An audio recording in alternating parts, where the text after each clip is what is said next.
I forget, make sure all my sound levels are good. Yup, okay.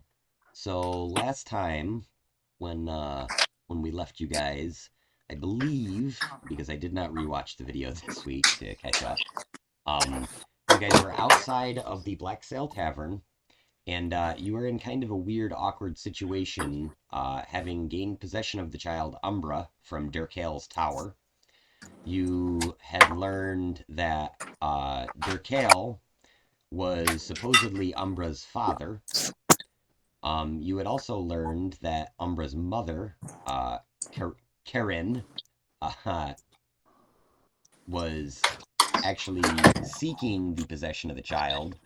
And obviously, Inamingle, the person who was your patron on this particular adventure, he was, for his own purposes, seeking the child. It seemed like Inamingle and Karen had had some sort of a falling out shortly before you all returned with the child. And so your intentions to retrieve the child became clear to Karen as well. Now, so you guys are all essentially right now outside of this tavern in the middle of a heated custody dispute between Karen, the child's mother, whom has made her intentions clear that she essentially intends to take her own child back to the pits of the abyss and sacrifice it to her demon lord, whose name I wrote down, Kalfazor. Sounds like a cleaning product. The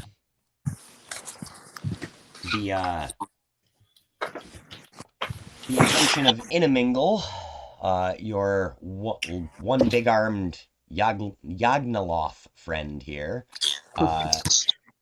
aka Crotchbook Demon. His intentions, as he has told to you so far, anyways, is to bring the child to the cultists of the Zaktar Temple, a religious sect here in Sigil that believes that one of the old gods of the portals can be resurrected through the child. Essentially, like, some Jesus shit. Like, she's the chosen one. Seems like every world you guys wind up on, there's a chosen one of some sort. It's weird. So with Inamingle is your guide Jesh. Although as soon as stuff pops off, Jesh reveals his true form, that of a Cambion devil, which is just this kind of, he looks like a devil, wings, little red head stuff, wearing some crazy armor, and when one of you kind of gives him a funny look, he says, "Oh, I'm actually an elf. I just look this way after a hard day," and kind of chuckles.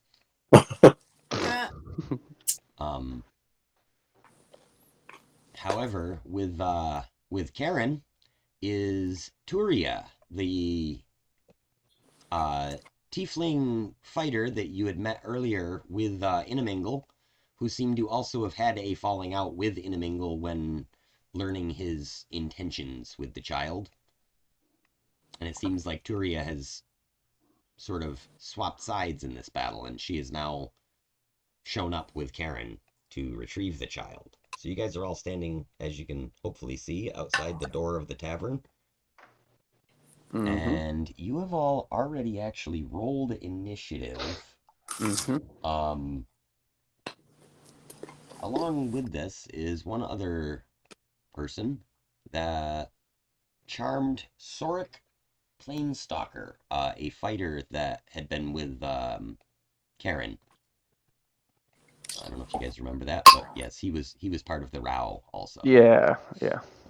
So I will quickly put one of him in there because I forgot to. Say he's this guy. He's not that big. Nope, he's about that big. That works. He's a little guy. Yeah, he's short. He's a short little cavalier type dude. Right. So yeah, I had everybody. Karen would have been last. And you just need to roll for Inamingle and Jess and see where they fall. So where is the child? The child is still with you guys as of this point. You're go ahead. Wait, I had the child, didn't I? I believe so. Yeah. Yeah, she's with your group still for sure. Like in your possession, custody wise, right now. No, I Um, mean, wasn't she like with me on my broom because she was Yeah. passed out? Yep. I yeah, think that. she's like frozen right now still. And you haven't seen any signs of her kind of waking up or anything. She's literally just been kind of rigid. But yes, you are holding on to her on your broom, I believe. Okay, so let's assume that when everything started popping off, I started flying back so that the girl was out of reach of them. Okay. Yeah, and I mean, you guys have all kind of just spilled out of the tavern doors as this happened. Again, I'm kind of fuzzy on the remembering the exact circumstances here, but we'll play it as such. So as soon as you begin to lift into the air, you can see that Jesh is taking a small circlet out of his bag that he has, and he places it on his head and sort of rubs his temples. And as he does, Umbra seems to begin to awaken. She just kind of looks around and begins kind of has a panicked look in her eye as she looks up at you, trying to discern whether you're friend or foe. I try to smile reassuringly and say, I I saved you from the place where we saved you from where you were being held captive. We're trying to protect you, and I try to do it by like convince as persuasively as possible. Okay, go ahead and roll me a persuasion check. 14. All right. She still doesn't look super assured because she's now floating however many feet up, I'm assuming. Um, but she doesn't start to struggle or freak out really. She just kind of starts observing the situation and looking around.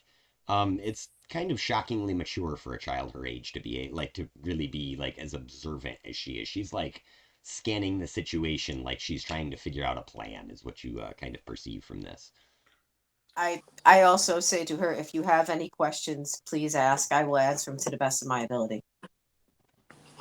She says,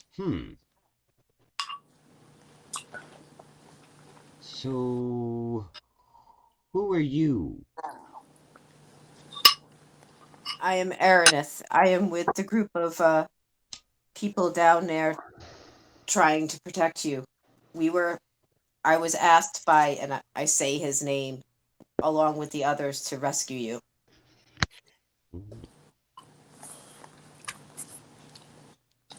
She sort of nods and she says, It appears that perhaps you are the ones that need rescuing. And as she says this, she kind of closes her eyes for a moment. And at this moment, everything kind of pops off. Let's find where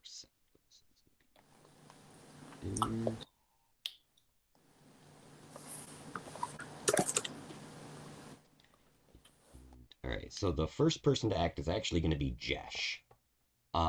And Jesh, he looks at your group and he says, "I've no quarrel with you, but don't be barks about this. You got to be a bit smarter. You understand you've made a business deal with, well, us." He says, "I don't know how much you know about devil kind, but we honor our word. We're lawful creatures." Inimingle kind of smiles when he says this. He says, "I'm giving you one last chance. Turn the child over to boss here, and we can all leave as friends." Yeah, I think that's the plan. We're just trying to keep him away from the succubus. Aye, and you'll have my aid then. And Jesh begins to kind of walk forward to get in with you guys to try to see about keeping the child away from the succubus. Venadia, it's going to be your turn next.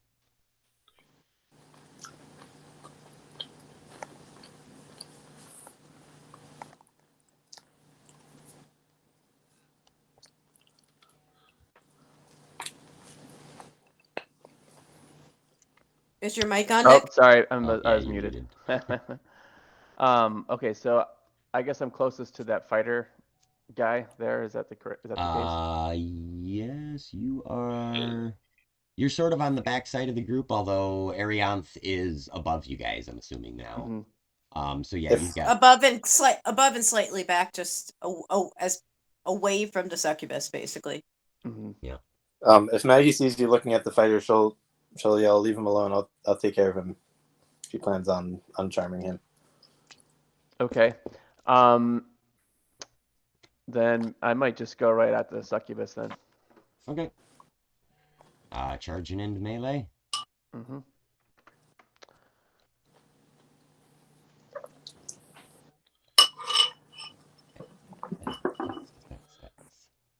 Oh, that's one miss. 21 hits. Yes. Okay, so I got 2 hits.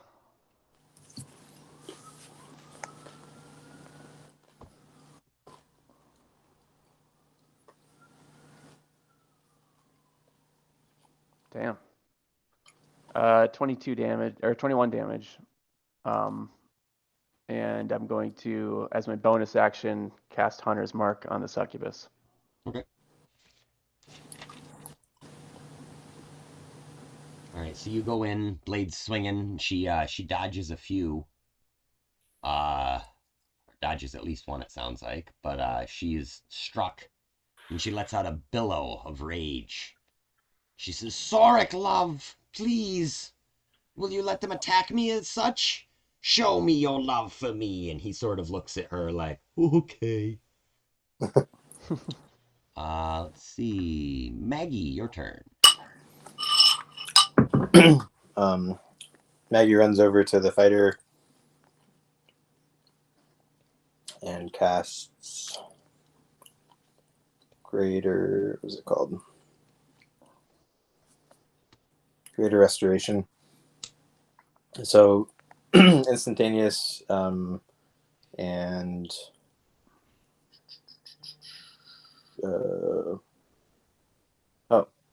thought there was a check, but there's not. No, I believe it's just instantaneous, right? Yeah. Okay. He is now stunned from this powerful spell effect being countered. So on his turn, he will have to make a save versus being stunned. Stunned. Let's see. He would have gone next. Is there anything else for your turn, Well, Maggie? Yeah, so she'll put Maggie's orange, right?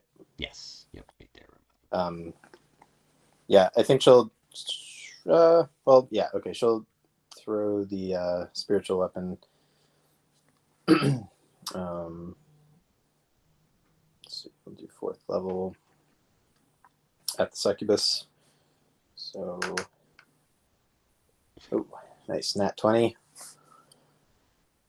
Sweet. Definitely hits. Correct. And 28 damage.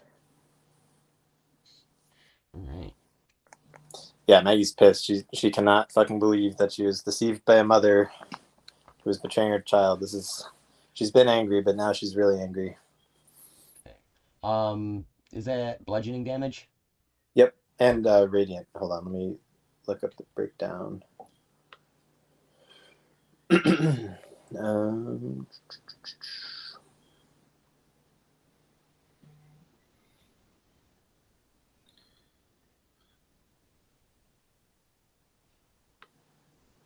Where do I see that? It's usually just in the weapon. But yeah, I'm gonna assume that it is in fact bludgeoning. But as long as it's also radiant, I'm gonna say that the two cancel out. She has weakness to one or resistance to one, and is weak against radiant. So we'll just say it's just a normal damage then. Okay. All right. So yeah, she gets slashed by Venadia, and then you run in and be like, "Yo, bro, hold up," and then just spin and throw your hammer at her. And she's now awestruck. And she looks at you and she says, You call yourself a mother and you would keep a child away from hers? I looked it up. So damage/effect, it just says force. I guess I've never looked that up before. Oh, okay, so damage on that one would be halved then from the bludgeoning. 14. And then and then I think all attacks that Maggie, well, let me check that. I think all attacks that Maggie makes are radiant. Or like, I don't know. Anyway, I'll look it up. Okay, yeah, let me know. I can put the 14 back on if I have to. She's got enough hit points that I don't have to worry about it for a while. It says when you hit a creature with a weapon attack, so that doesn't count, right? Because it's a weapon attack, yeah. If you throw the hammer, yeah, absolutely. All right. Oh no, sorry, this isn't the hammer. This is the spiritual weapon. It's her. Oh, it's a spiritual weapon. Okay. So it's like a spell force attack. It's not bludgeoning or slashing. So it's not bludgeoning. Okay, right. then it would just be standard damage because she wouldn't have it halved. So it is. And Maggie's radiant thing only applies to weapon attacks, I guess. So. Okay. All right. So we're back to square one. Nothing. Yep. Nothing different. All right. Okay. Let's see. So if that's it for you, after that would be Sorik's turn. He's got to make a spell save. Maggie, what's your spell save DC? I'll use that for the stunned.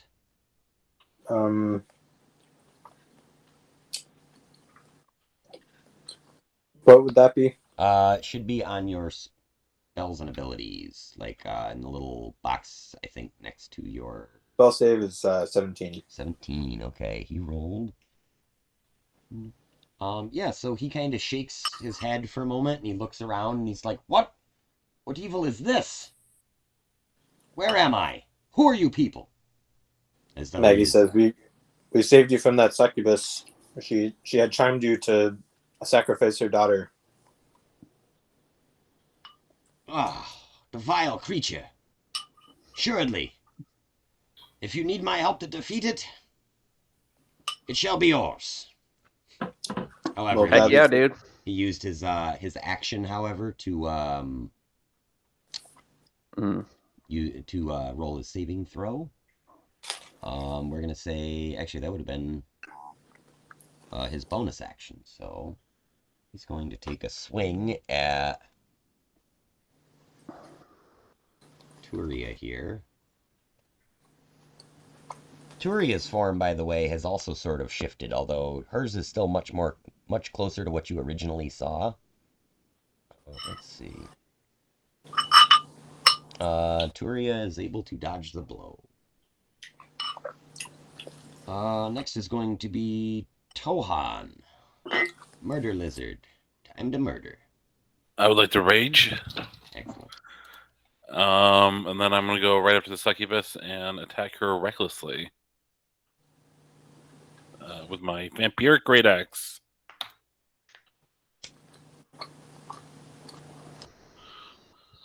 Uh, 28 to hit. 28 definitely hits.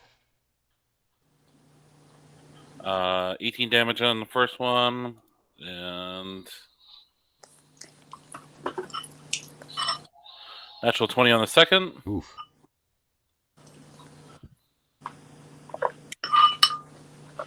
Uh, 32 damage on the second, and then I get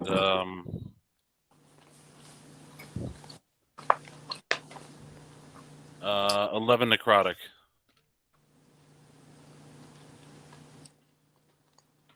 Right.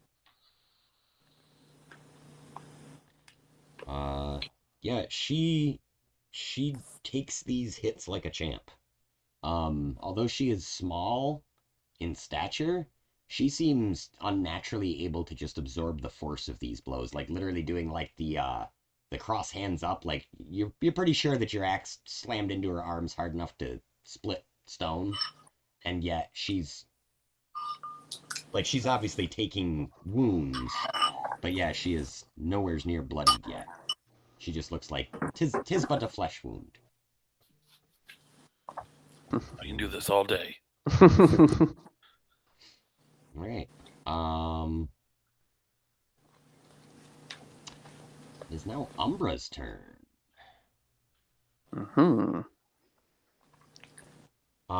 As Umbra opens her eyes. They are now filled with a white fiery light, and she's kind of looking up because she doesn't have much of a choice, being half tied to the broom still, Arianth.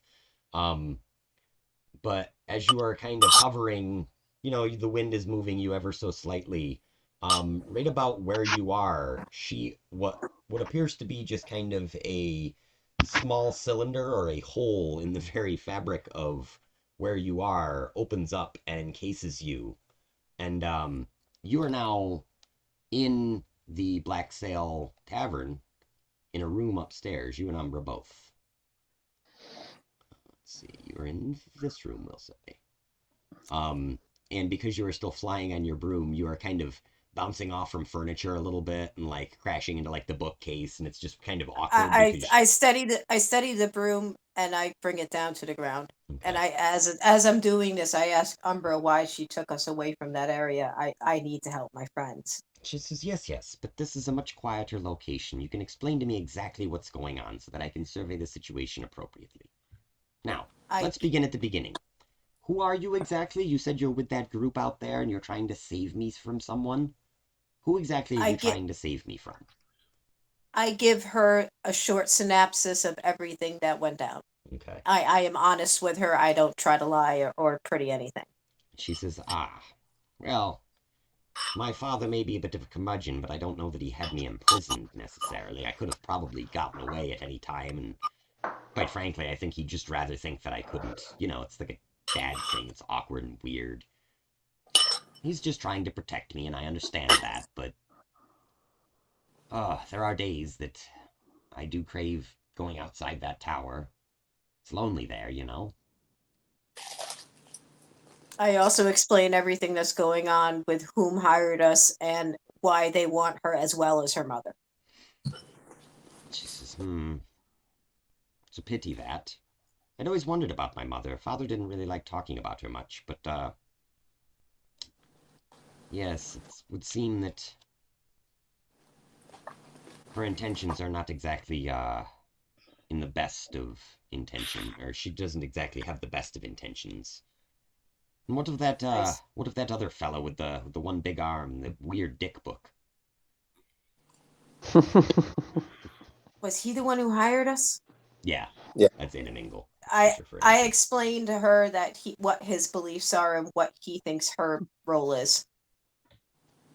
Because at this point, I'm thoroughly impressed with her, and I'm just speaking to her like she's a little adult. Yeah, because that's definitely how she's carrying herself. She's like, even though you saw like this aspect of her in the tower where she was being kind of mischievous, and even through like some of the scrying and stuff you saw, she seems to have her wherewithal. She seems to be like in control of her facilities.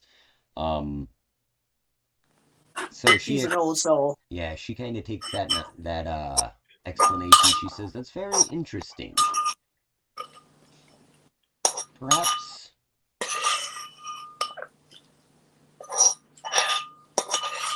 we shall just see which party it is that bests all of them. You say you wish to help your friends. Well, I'll be waiting here. And when she says this, another portal appears at your feet, dropping you and your broom from about 20 feet up. You're able to hold on to the broom and get onto it before you hit the ground. But you're now floating. I quickly say the command word as I am and get myself floating back to where I was originally in my position in the fight. So yeah, you are now floating pretty much where you were, except for now Umbra is sitting inside of the Black Sail. I used our Reggie's communication channel to, if I have the free action to do so, I use the communication channel to tell everybody what just went down sure, in my party. It is actually your turn next in the initiative, and we'll say that's going to be your free action for the turn. Okay, so I did that, and then I look upon the succubus and her friend there, and I cast... Sorry, let me get back to the right page. Well, I'm going to cast Maximilian's Earthen Grasp on both of them because I'm going to twin the spell using my spell points. Okay. So it's a strength check for both of them that they have to beat of 16.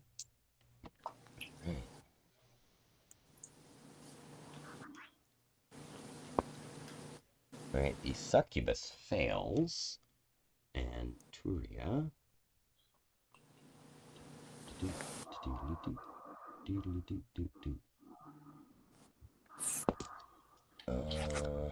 Turia also fails.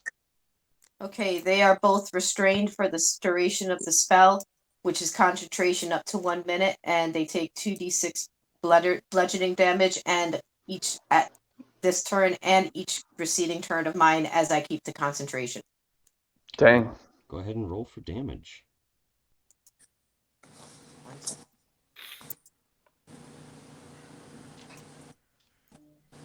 All right, that's 6 damage for one of them, for the first one, for the Okay. succubus, I guess, and then 7 damage for the other one, and they are restrained until my concentration is broken.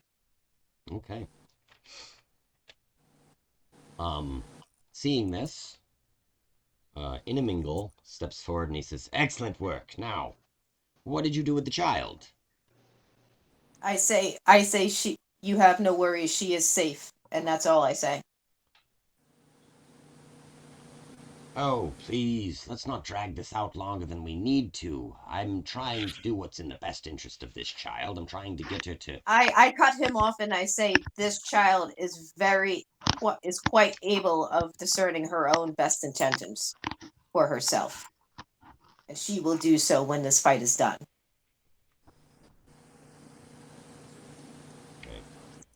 Inamingle... Zach, can I cuff the succubus if she's restrained? Yeah, absolutely. Cool. Slap the cuffs on her. We'll have you do that when it comes back to your turn, though. Cool. But yes, you will be able to. Already in action. So Inamingle seems very disturbed with your response, but he kind of just closes his mouth. Maybe his eyebrows lower a little bit, and he looks down at Jesh, and Jesh sort of just nods like, "Yep, I know." So it would be normally Turia and Karen's turn. They are restrained. Do they get a saving throw for that, Jen? Nope. No saving throw. They're just restrained until your concentration is broken. For a minute. 1 minute. So that's what? 10 rounds. Mark it 10 here so they can count down. The succubus is absolutely enraged by being trapped like this. She is simply screaming and yelling her head off about give her child. Turia. Oh wait, hold on a second. I'm sorry. I was wrong. As an action, you can use the hand to remain target who must make a strength saving throw. Oh, okay. All right, to break out, the restrained target can use its action to make a strength check against your spell save DC. On assess, the target is safe to no longer restrained by the hand. Okay. Sorry, I forgot to. I just one. All right, so that should be what, a 16 for you, I think. Yes. Okay. She does not make it. Succubus doesn't. Turia. Turia also does not make it, although she struggles valiantly. Turia, however, doesn't seem quite as enraged. She just kind of looks at all of you calmly and she says, "You fools know not what you do. If you give the girl to the Zaktars, you could be bringing an end to all of Sigil." I yelled to her, we "I'm don't not giving the care. girl to anyone. The girl will choose her own place." All right. At this, Jesh heads inside of the Black Sail, running underneath where you are, Arianth. One can only presume that he thinks maybe that the girl is inside of the Black Sail somewhere. I use my communication with Reggie to quickly communicate with the girl and let her know what's going on and find out if she feels she can protect herself or not. All right, I would let you do that, but you already used your free action this turn. Oh shit. So Jesh moves inside. Vanadia, it's your turn. You still want to put the cuffs on? Oh wait, I can still move, can't I? Yeah, you have movement. Can I follow after him? Or Well, can I at least? it would already be past your turn in the Oh order yeah, of never mind. turns, Okay, so I just keep fine. I just keep an eye on him and. yeah, because I don't think you can use a reaction to move unless you have a feat that allows you to do so. Gotcha. I'm sorry, I wasn't thinking. That's okay. So it's Venedia's turn. So, I mean, I think it might help, guys, right, to at least make sure she can't jump through a different, some kind of dimensional plane or something like that. Do what you want, brother. Yeah, so Yeah. that's the plan. I'm gonna cuff her. Alright. Remind me the effect of those cuffs again. Is it Okay, so yeah, I'll read it to you. Hang on one sec. The dimensional shackles.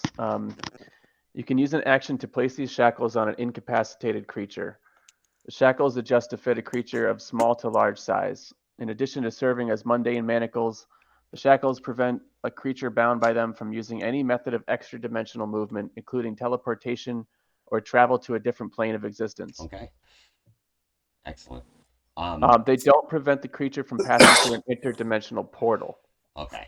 That's what I was curious about, because I wasn't sure if they would have an effect on the portals that Umbra summons, and also, because story-wise, what happens when you slap them on is as you're slapping them on, you can actually already see her attempting to kind of become this ethereal mist.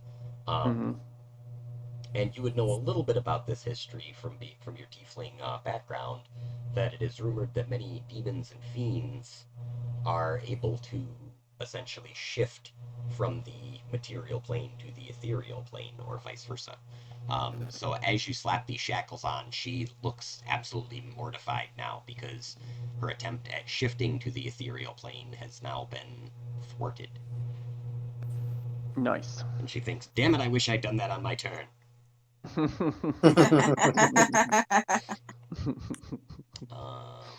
So I say not so fast. is that a action or bonus action to do that? Did we determine?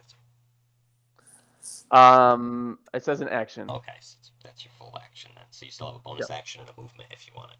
Right. So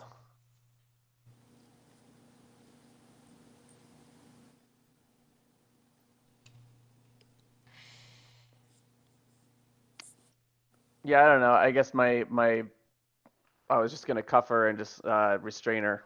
You know, she's got her hands cuffed behind her back, and I've just kind of got my hand on the cuffs.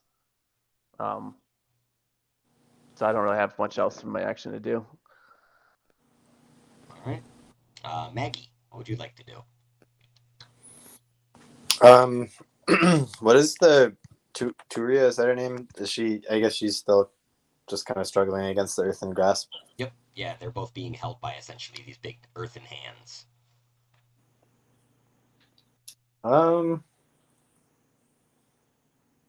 She might go chase Jesh, I guess. Go check on the girl. Okay. You're able to get inside the door. It's maybe like 10 feet of your movement. And when you get in there, you see Jesh approaching this corner, going around towards the staircase that leads up to where you guys had your rooms. So you're 10 feet of movement in. Each square is about 5 foot. So you want to just chase all the way after him? How do you want to do it? Yeah, I think so. Okay. So another 10, 20, put you at like 30, we'll put you on this side of the table. That would be 30 feet, so that's a single movement. Yeah, I guess she'll dash to the stairs. Okay. Okay, so you can get like right about to the base of the stairs there or there if you want to get in front of him. Okay. Like it's like he's like kind of stopped for a second as he ran inside. And he's like looking around, and you just rush past him to get in front of him. All right. Any bonus action or other action? Well, your action would have been dash. I guess as useless as this probably is, I think Maggie's mad enough that her bonus action is going to be to smack that. What's her name again? The incubus. The succubus with the spiritual weapon. Yeah. Okay. So like Maggie runs inside in her frying pan, still just bonking off this fucking demon. Oops. Hold on. Sorry, I forgot to roll the. 13. Does that hit? Does not hit. Okay. Well, it's probably for the best. But the intention is made known. Alright. Let's see. Sorik looks about. And this is when he finally turns and he sees Inamingle standing there. He says, "Cow, vile demon!" And he charges at Inamingle. Let's see. 3 attacks. All of his attacks fail. And Inamingle, as his reaction, calls upon the dark forces of his dick book. Where is it? Cool shit. Can I Yagna There's lost into an NPC? Several turns in that sentence I did not expect.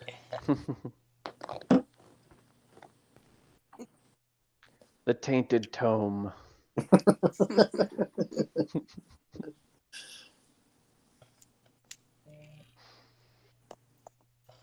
Yeah, he hits him with a lightning bolt.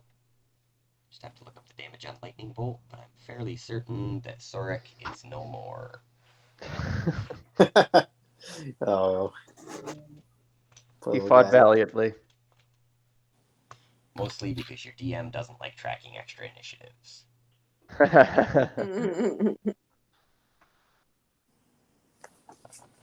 8d6. Yeah. Maggie wants her diamond dust back. She wants a refund.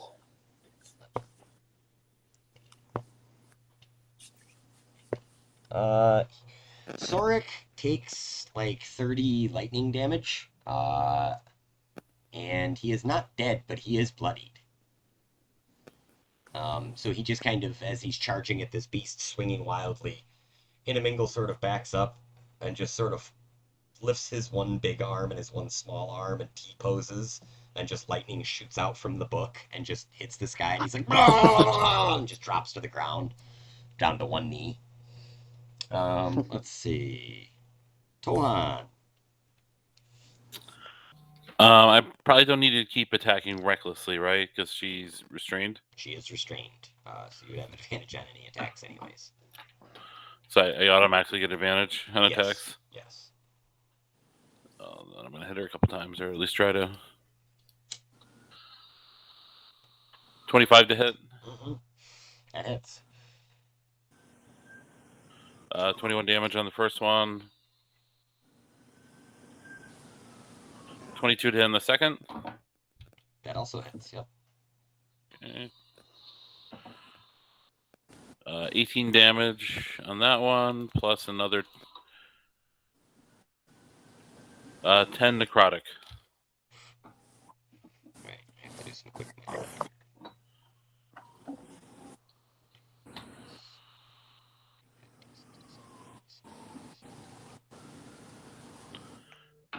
And that's it. He's pretty happy just hitting this girl. You bad woman.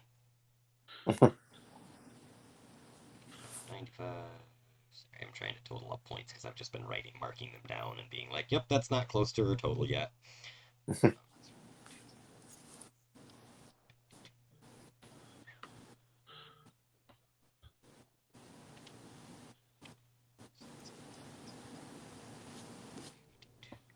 Plus 18, so you've done... So she is just about bloodied now.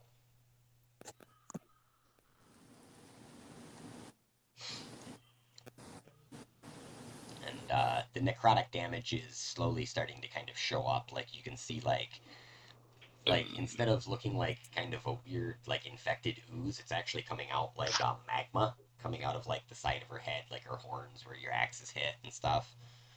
It's like this weird glowing orange, but bright and kind of hot ichor. Ooh, pretty. You bleed real pretty. Let's see. From the top of the stairs, Maggie, you hear a voice. She says, "You there, Arianth's friend. Come here." And a portal opens under your feet.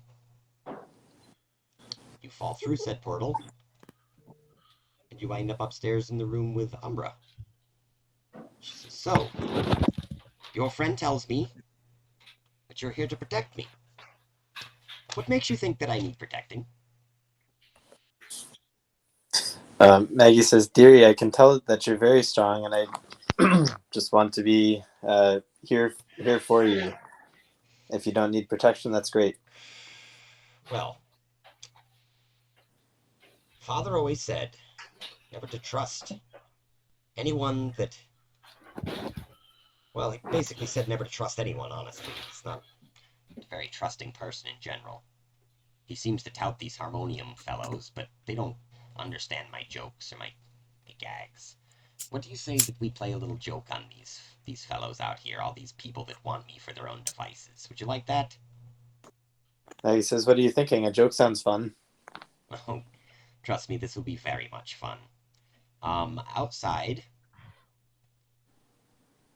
the half dozen of you that are all standing about all notice at least 5 portals open around you, all at various heights and angles to the ground. And on this turn, from one of these portals, speaking of random generators,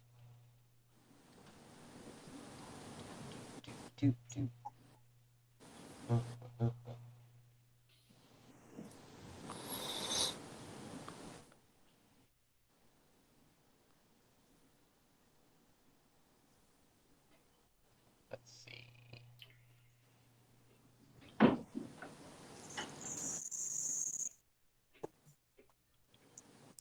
Coming out of the first portal is...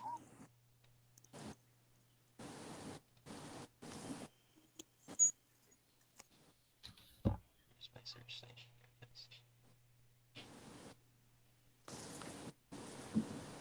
Large demon that drops down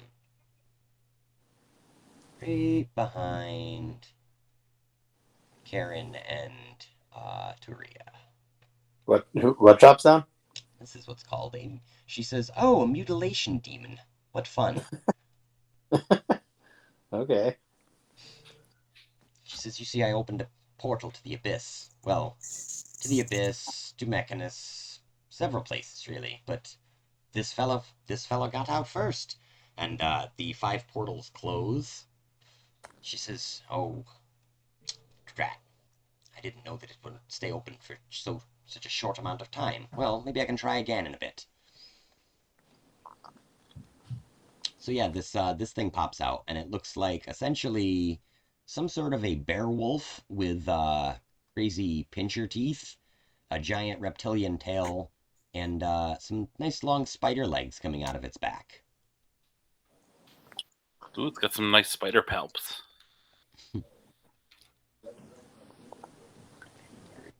Tactical viewpoint. And she says, "Well, I suppose that you'll be wanting to get back." And she sort of smiles, and a hole again appears at your feet, and you fall from about 3 feet up onto the ground. Maggie yells to her as she's falling, "What that Josh is coming," or whatever, however she understands Josh, like Yeah, a demon. You yell this as you're falling. You're looking up at her, and she smiles, and she says, "I know, dear." Arianth, it is now your turn. All right. Am I able to cast another spell while I'm still concentrating on the one spell, or is that all I can do? You can cast another spell as long as it is not a concentration spell. Gotcha. All right. Well, I use my free action to check in with Umbra in the room and ask her what's going on with her and fill her in on what's going on out here. She says, "Yes, I sent you a new toy to play with." I asked her. I asked her, is she trying to attack us or? Oh no, nothing of the sort. I just thought I'd liven up the situation a bit, dear. I shrug my shoulders, being a lover of chaos, and say, "Okay, if you say so." Yes, and one thing that was made apparent to you, probably by Jesh at some point in your journey, and if not, then by Zaraga, the witch or whatever that you saw, it was made clear that this child, being a half Tanari demon, was in fact considered to be a child of chaos. That was, the demons are very chaotic versus the devils who are very lawful. I knew there was a both- feeling both why very I evil. like this child. Both are traditionally known to be evil, although that was the whole kind of thing with Umbra, is that she's being raised by these lawful good harmonium soldiers and by their kind, essentially, with their values, supposedly. From what you've seen, it doesn't wholeheartedly seem to be taking, although she didn't, outright try to kill you immediately, so she's probably not all the way evil. Well, I don't know. Something about her Araneth just seems to like, and while she respects her, she also wants to see what's best done for her. But she also doesn't want to be killed by her either. All All right. right, so let me see here. Oh, nope, can't catch that. Sorry, I'm gonna need a second. All good.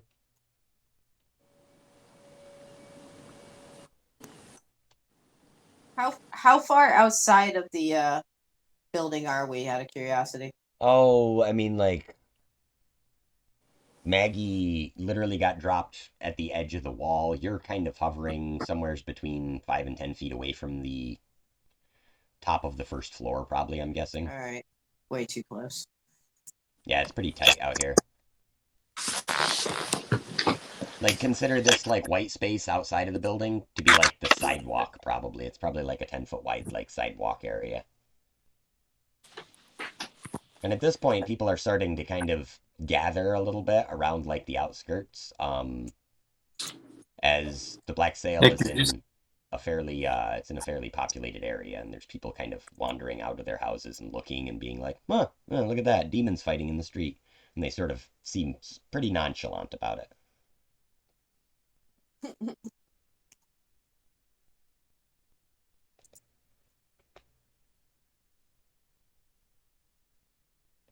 All right.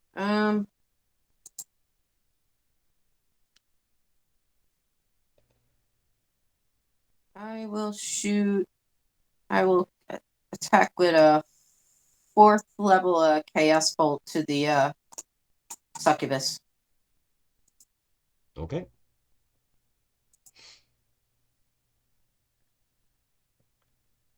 So that is. It's a 13 hit. 13 does not hit. All right, I'm gonna spend some of my points to re-roll that. Okay. Never mind. All right. With my bonus action, I will give whoever's next in a lineup that's on my team inspiration. Okay, that would be Venadia.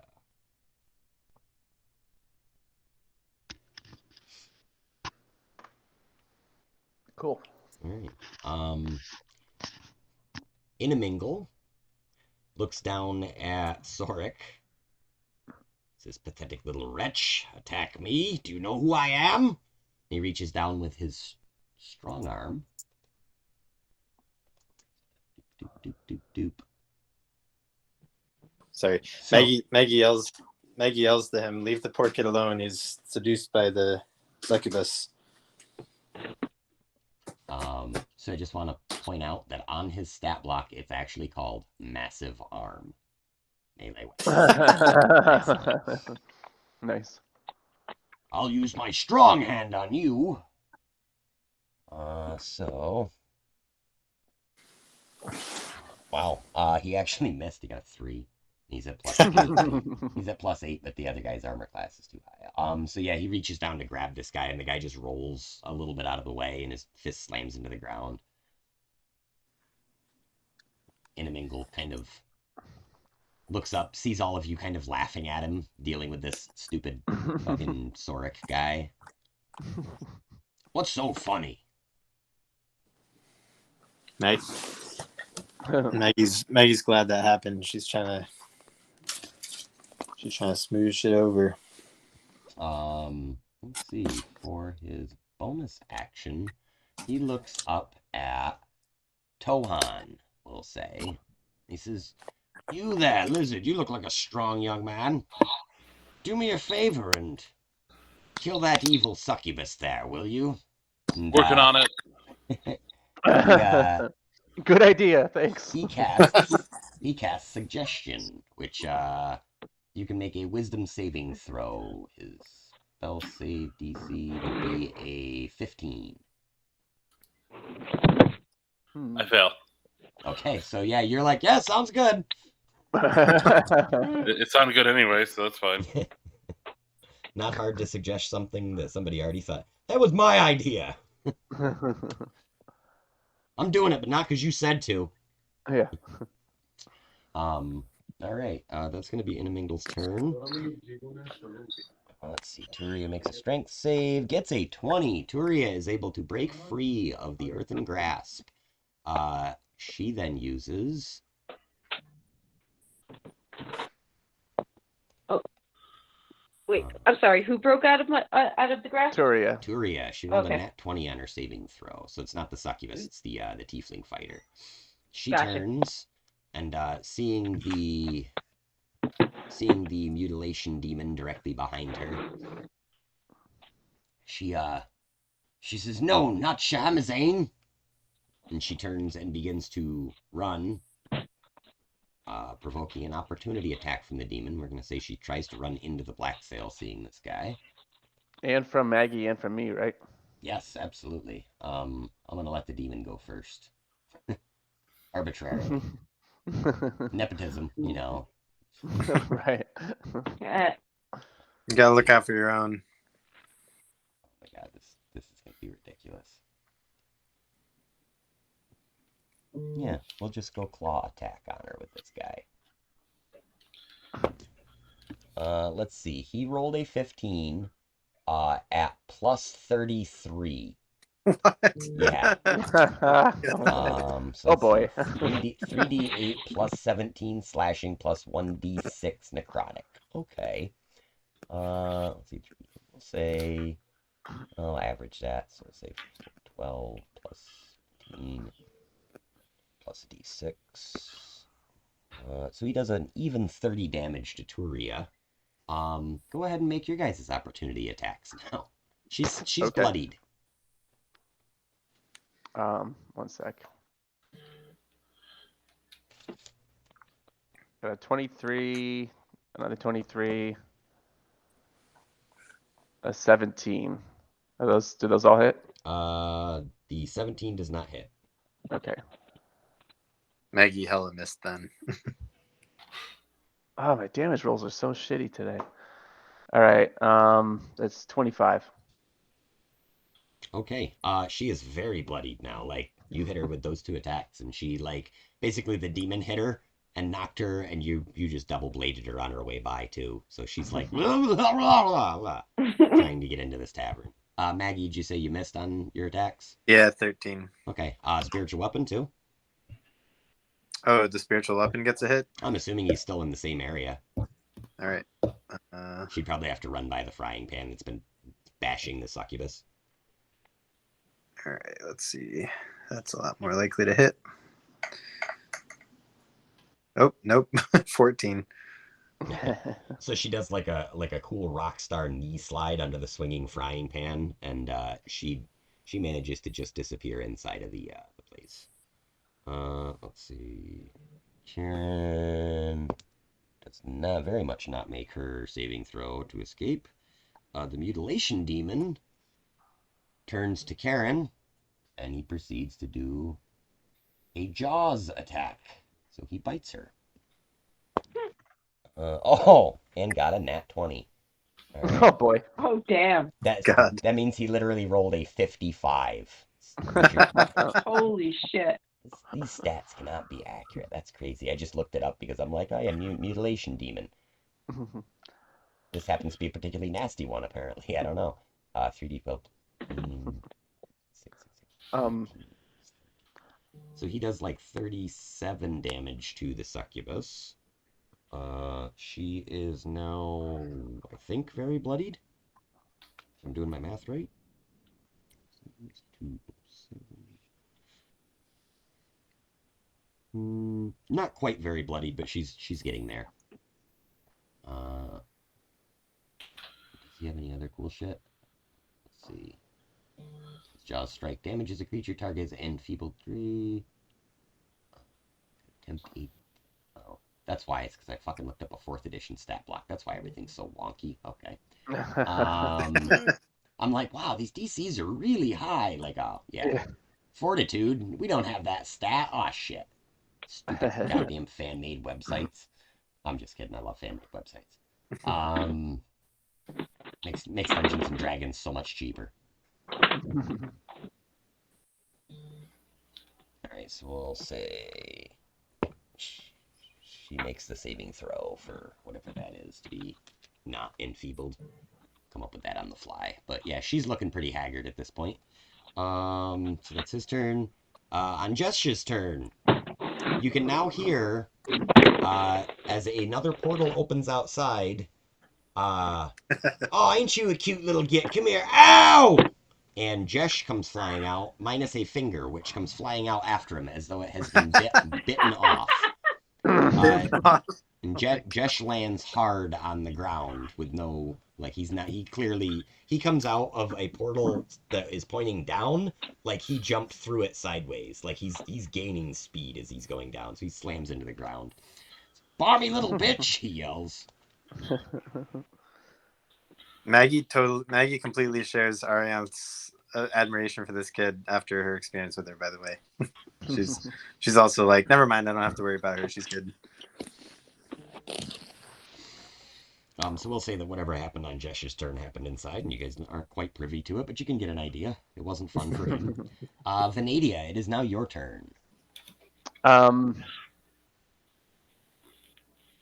right, I'm kind of worried about finishing off Karen because I don't know what this mutilation demon's gonna do after he runs out of toys. Yeah, that's a nasty looking model, isn't it? That's so cool. Yeah.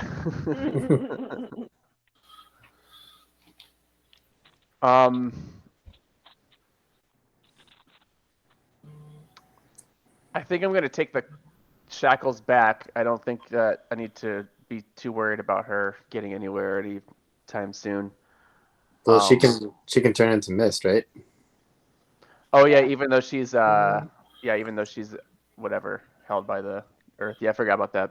Oh yeah, we should leave them on. But I think I'm gonna just position myself over by Jesh. I don't want him to like try to break after the girl again. Okay, so you go in between him and the door, essentially? Basically, yeah. Okay.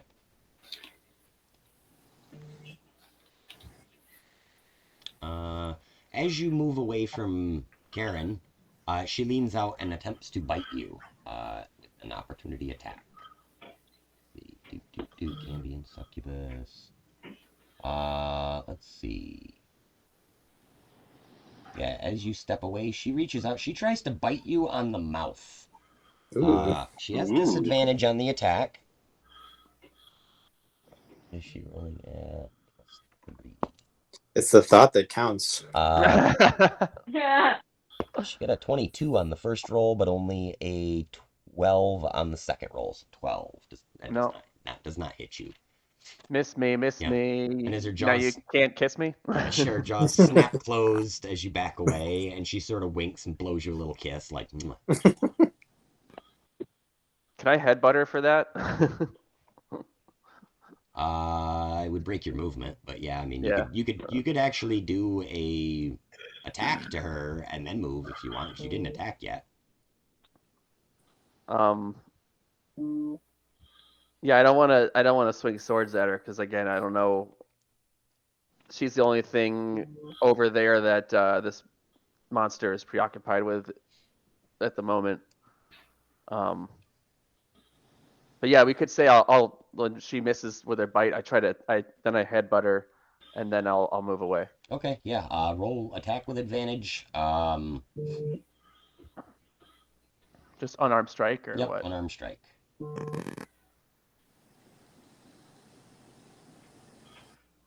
I think it's a D6 for damage for that. Although a headbutt, we could even call it a D8.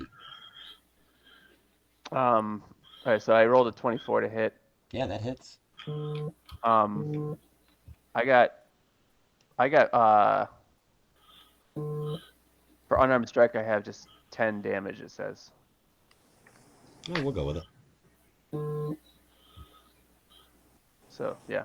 All right. So yeah, you hit her in the face with your forehead, and it just her nose just pops. She just starts leaking more lava down at the front of her face. I use the really like thick part of my forehead, like between the horns. Like like the ram style, like where the horns are, where it's like all hard, like Worf the Klingons, like. Yeah, hard. exactly. Yep. Yeah, you don't want any of that. Okay, so and then you move back between Josh. So that would be the end of your turn. Where are we? Maggie. Yeah, actually no. Did you have other shit? I thought of transferring my hunter's mark, but I'm not going to. Okay, so you're leaving the hunter's mark on the succubus. All right, so it's now Maggie's turn. That spiritual weapon's got a mind of its own at this point, so that's still swinging. Let's see.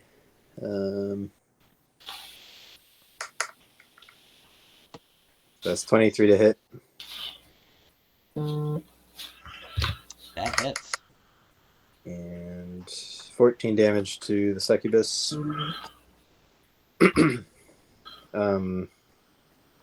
Yeah, Maggie's a little unclear on strategy now too. She's gonna yell to, like, while this weapon's doing its thing, she's yelling at Inamingle, first of all, like, leave the kid alone, and yelling to the fighter, like, back off, he's not the enemy. And then she's asking him, like, what will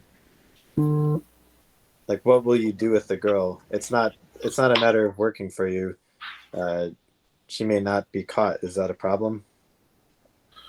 You say this to Inamingle? Yeah. Okay, he looks and he says, I just need to get you to the Zaktars. Let me send them a message. They'll be here as soon as they can, I'm sure. As long as the girl is willing to go with them, then I am free. He says, as for this pathetic whelp, and kind of waves his hand towards the fighter Sorik, who's still, like, kind of half-cocked on the ground. All right. Yeah, I guess Maggie will do. Man, wait. Okay, so were you saying about the old stats block that this creature, like, as strong as we think it is? This Mangler thing. The Mutilation Demon is very strong. Yeah, he's like stupid level strong. Can she tell with the Eye of Agos, is this dude gonna attack us after the, like, if the succubus is dead, or we next? You are able to discern with the Eye of Agos that this is a creature of pure chaos. This is a demon from one of the levels of the Abyss. And so it's not under, or can she tell if it's under the control of the girl? It does not seem to be under the control of anything. There's actually no, you're not even sure that this thing could be controlled by any force. This seems like one of the primal forces of chaos.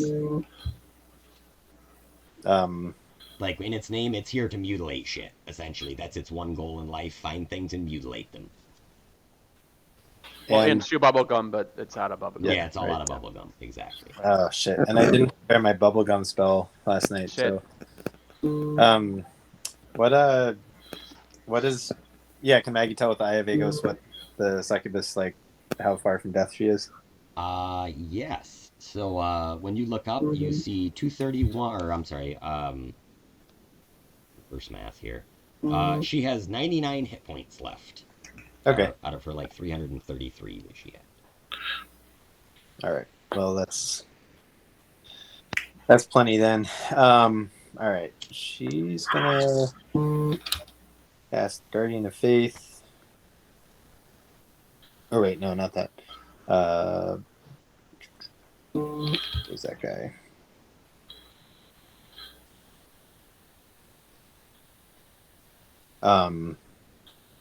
She's gonna summon her Celestial. And that'll end her turn. I guess she'll kind of walk over and like stand by Sora to just stand over him and keep him safe. All right. So with Summon Celestial, does that negate your spiritual weapon? Are they both concentration? Nope. Okay. No. So the Summon Celestial is concentration, but the spiritual weapon is not. Okay, I couldn't remember. Yeah. So let's see. Soric now stands up for his. Whoops. What's that? Oh, so it should be the Celestial's turn, right? Oh yeah, that's right. Yes, she goes right after you. Yeah. All right. She's going to. Also, as a point in the story, when you summon this celestial creature in front of 2 devils, two demons, every one of them lets out a like hideous howl. Like they are not fucking happy that this thing is here. And the celestial seems like it is hyper aggressive towards these creatures already. Like as soon as it comes in, it's angrier than you've ever seen it. It's like pissed that it's here in front of all these demons. Like I'm gonna kill all these fuckers. All right, that works. That works for Maggie. So we'll say that any attacks that the celestial makes against these creatures of evil are going to be made with advantage. Okay. It's about to be a lot of attacks then. All right. All right, so 3d20. Oh wait, okay. So to roll with advantage, should I roll 6d20 and take the 3 highest, or should I do? Just declare which one you're attacking first, and then do 2 at a time, so that like okay. you know who she's attacking. So, all right, attacking the succubus. All right. Oh shit. So that's a nat 20 on that first one. Yep. That's gonna be a hit no matter what. All right. This is. You gotta do some math, but I'll hold on to the number 8 in my head. All right, and then this is 16. So let me see. Come on.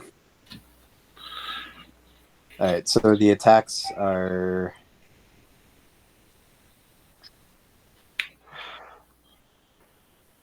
Nice attack modifier. So 8 plus 9, 17. Does that hit? Yep, that hits. Okay, so all 3 attacks hit. And so I'm going to do 2d6. Okay, so with the nat 20, am I doing 4 times her 2d6? So you double the dice and then add your modifier. So if it would normally be 2d6, do 4d6 and then add whatever additional damage. All right, so it's 29 plus 2 plus 2 plus 2. So 35 damage. Okay. 35 to the succubus. She's still alive.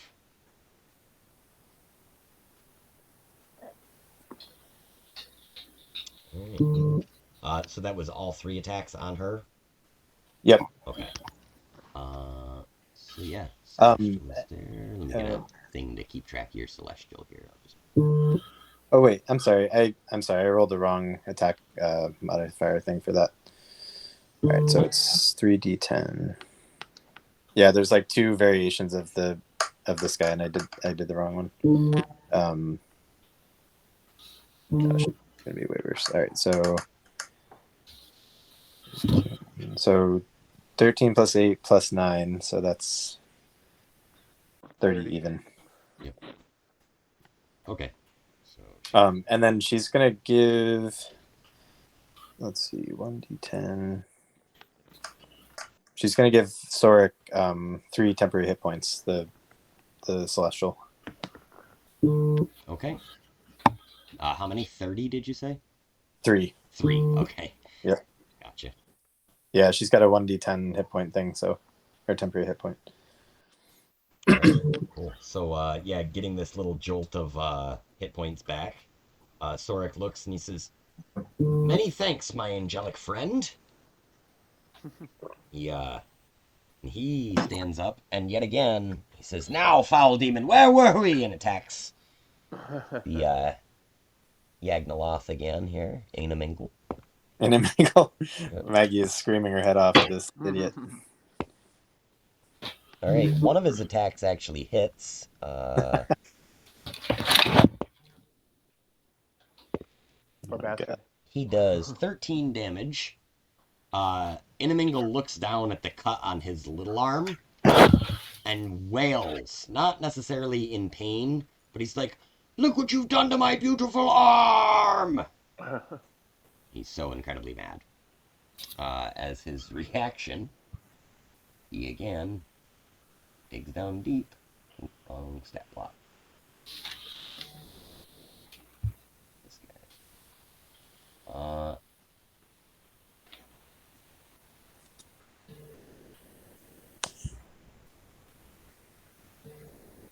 Let's see. He actually teleports away. Who does? Inamingle actually teleports away. He just bamfs. What? I'm just gonna stick him over there for now. He literally just blips out. And you guys don't know where he went. I think we need to get the fuck out of here. And now you're starting to understand why they call Sigil the cage. Even if you get out of this situation, it just might just be more of the same. Let's see. Rick. Toan, it is your turn. I'm gonna do as suggested and try to kill this demon or succubus. Excellent. I'm gonna do Great Weapon Master, so take the -5. So that is a 19 hit. That hits. Target AC is 15 on her. Oh, Yeah, she's almost dead. yeah, I hit her twice then. All right. So that is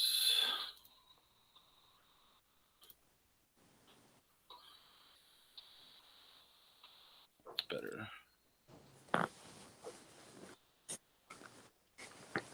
57 damage total. Excellent. Bye. Oh wait, plus the 2d necrotic. Okay. I was gonna say she has 2 hit points left, but minimum of 2 necrotic. 8 more. So she begins to shake violently while grasped by this earthen hand.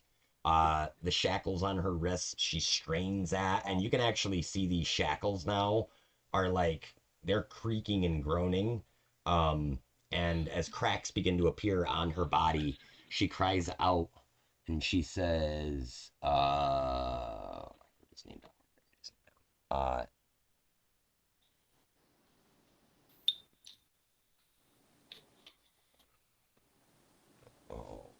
Had his name written down. Kalimdor? Yeah. She calls out and she says, "My demon lord, I failed you." And she says, "Avenge me." Uh-oh. As she begins melting into this pile of goo. Yeet. Chucked off the table. Tohan, grab my shackles. Yeah, the shackles are sitting in like a puddle of lava, essentially. Like, they're not melting or anything. It's just like this gross, cooling, nasty lava shit. And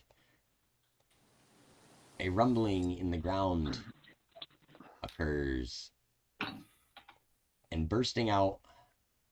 Oh, shit. He's a little on the big side. He's not quite that big. Thought I said We can take him. bursting out of this pool of lava, the chains of your shackles rising up on the beast's head and then falling off to one side, is what can only be described as a large Baylor demon. Calfazor, that's his name, not Caldor. Caldor. Fine, sure. Take me away, Yeah. Calfazor. That's Calgon. Oh, that's right, that's Calgon. You're right. Let's go, Calgon, Calzone. take me away. All right. So now there is two large, scary fucking demons standing in front of you guys. And as he rises up, he looks at the Celestial, and he looks fucking pissed that this thing's here. Tohan, did you have any stuff left to do? No, that's both my attack actions. Okay. I guess I just like yell in triumph. Yeah, like, ha! I made you call your manager, Karen. I slayed him, dickbook demon guy, just like you said I should. Fuck around and find out. Yeah, you're like looking around for Inamingle, and you're like, where the hell did he go? I wanted to show him. I just did what he said.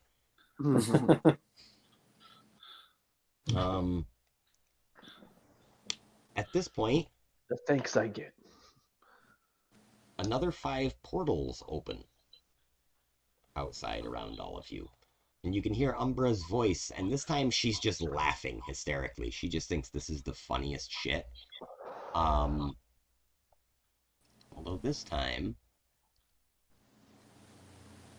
falling out of the portal that is behind where Inamingle was, crashing to the ground come 2 people that could only be described as cultists. They are wearing long flowing robes and seem in great disarray as to how they got there, and they're sort of looking about, brushing themselves off and standing up, and then they see this massive Baylor demon across this short battlefield, and they seem very convinced that this is not where they want to be. Oh god, what is that thing? Meanwhile, Sorik is going, yes, I vanquished the beast, did you see that? And Umbra's laughter just echoes throughout these portals before they bloop back closed again. She just thinks this whole situation is hilarious. Ariamph, it is your turn. So I use my free action and I say to Umbra, I'm like, so as much as I enjoy watching chaos unfold, I really don't feel like dying today, and I don't want to watch my friends die either. Are you setting us up to fight all these demons? Oh no, not at all. You don't have to fight any of them, I'm sure. Daddy and his friends will be here shortly to pick me up anyways, I'm sure. Well, perhaps you could just portal these big demons away so we can all just talk and wait for your dad? And I say this very persuasively. Go ahead and roll me a persuasion check with disadvantage. She's having a lot of fun. Normally she just pranks the old wizard and the maid that takes care of her. 17. She says, well, if that's really what would be best, I suppose I could get rid of some of them, but it's going to be a couple of minutes. Or at least a few seconds.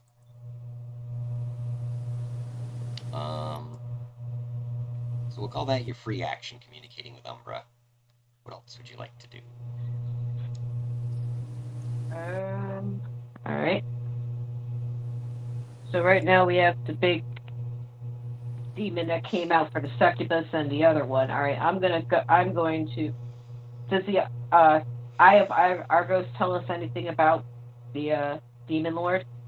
Yes. Let's see. It tells you that it is a huge fiend or demon of chaotic evil persuasion. Armor class is 19. It has 262 hit points. It is able to fly at a speed of 80 feet. Let's see. Very strong. Very smart. It's pretty much fairy everything except for charismatic, we'll say. Oh no, it's kind of charismatic as well, actually. It's got some bulging muscles, I guess. I don't know. Yeah, this thing just looks like a beast, essentially. It tells you the damage resistances it has are to cold, lightning, bludgeoning, piercing, and slashing from non-magical attacks. It is immune to both fire and poison. And that it has True Sight, which allows it to see through magically veiled things such as darkness, and through just dark areas in general. Let's see. It says, warning, when the Baler dies, it explodes. And you can also see that it possesses a fire aura, which means that on any turn that a creature begins within 5 feet of it, it automatically takes 10 fire damage, and any flammable objects in the aura that aren't being worn or carried ignite. So it's just kind of coated in fire as it shows up. This particular one seems to be carrying a large scythe, and a chain attached to the base of the scythe is a chain flail that is also flaming. It registers these as magical attacks, and it tells you that it has a multi-attack, and that the Baler also, like many demons, has the ability to teleport. Okay. Well, I don't know. I'm probably not going to be able to do a whole hell of a lot with it, but I'm going to try to attempt casting Tasha's Hideous Laughter on it. Okay, that is a wisdom save for it. Yep. Okay. Let's see.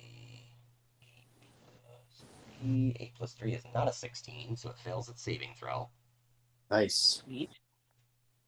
All right. A creature of your choice that you can see within range perceives everything as hilariously funny and falls into fits of laughter if this spell affects it. The target must succeed on a wisdom saving throw or fall prone, becoming incapacitated, unable to stand up for the duration. At the end of each of its turn, it can do another wisdom saving throw. Awesome. And it also is triggered by damage. So you cast this spell on this thing, and a sound that is one of the worst sounds you've ever heard starts emanating from this thing. It is a guttural sound that it's as though a hyena was scratching its fingernails on a chalkboard in the same, like, it's like a hyena's laugh, but like with chalkboard fingernail sounds. Like it's just piercing. So we will say probably for the duration, that anyone that is within 30 feet of this thing has to make a Constitution saving throw or suffer a disadvantage due to the hideous pain in your head from this thing's laughter. So that's going to be Tohan, Celestial, probably the Mutilation Demon, Venadia, Jesh, pretty much everybody inside of Sorik. Sorry. So do we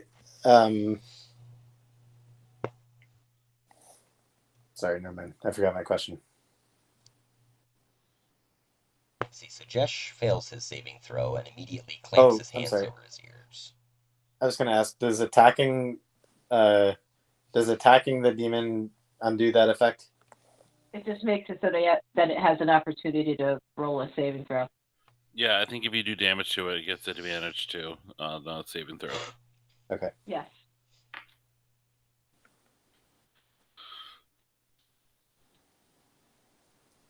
I played a bard once, and this is like his favorite move, is the Tasha's Hideous Laughter. It's a pretty good one, honestly. It's Yeah. it's a For like pretty a second level spell, it's great. Yeah, I do like that spell a lot. It was the only, with all the stats he was mouthing off, Wisdom was the only one he didn't really throw out there, so I was like, all right. Yeah, that's his lowest modifier at +3. Oh no, I'm sorry, Dex at +2, but yeah, he's not super wise, just kind of wise. Let's see. Anything else, Arianth? I will give Bardic Inspiration to Maggie. Okay. Thanks. No problem. So we'll just do saving throws on the beginning of your turn. I'll just do that once. let's see. It would be Inimingle's turn. You guys still aren't sure exactly what he's doing. Although now you can hear what appears or what seems to be screams coming from inside the black sail. The screams appear to be emanating from the downstairs area. And last you knew, Turia and Inimingle were both in there, so perhaps they're having a little bit of a row.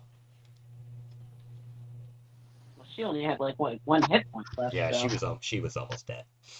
I can't imagine that going well for her, that's for sure. Let's see.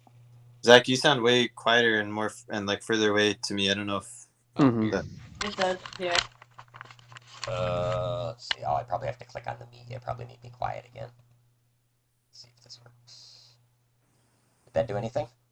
Yep. Okay, yeah, that's all it is. I figured that out last time when we were doing stuff here. Stat block. If I leave that window inactive for too long, it like makes me all quiet. It's weird. Seems like a strange fucking power saving feature, but whatever. Let's see. So we went past Inimingle and Turia's turn. It would now be the Baylor's turn. Let's see. The Baylor is absolutely furious about the Celestial being here. It's going to make its multi-attack with its scythe and its chain flail. Isn't that the one I just did Tasha City's last round? Oh, right, yeah. Mm-hmm. So it would do that. Does he get? He gets a saving throw at the beginning of his turn, right? I I think at the end of his turn. Oh, end of his turn. Okay. Yeah. All right. So he laughs and laughs and laughs, and then tries to make a saving throw. Rolls a 9 plus 3, does not make it. Nice. Let's see. Mutilation Demon. He's got to make a saving throw because of this laughter.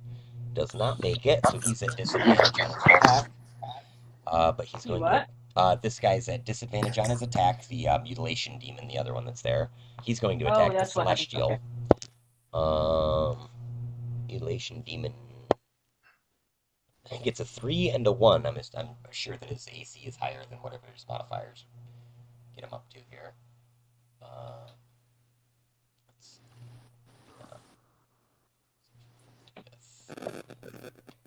We'll say the Mutilation Demon when he swings. Well, he gets that crazy modifier that I was doing wrong, so I don't know how to do that now. We'll just say that it's at a +3, because that actually kind of makes sense. So yeah, he misses on both his attacks at the Celestial, being that he was at disadvantage. Next is going to be Jesh. Jesh failed his saving throw already. Jesh charges the Celestial as well, as Celestials, like I say, are just natural enemies of these devils and demons. So Jesh tries to make an attack at Maggie's Celestial at disadvantage. It's a 12 plus 3, a 14 plus 3. So 12 plus 3 is 15. Does that hit your Celestial? Nope. Okay. No, it does not. So a wild swing from your Cambion guide goes unnoticed by your Celestial. And that brings us back to Vanadia's turn. Yeah, the Celestial's got 20 armor class. Oh, okay.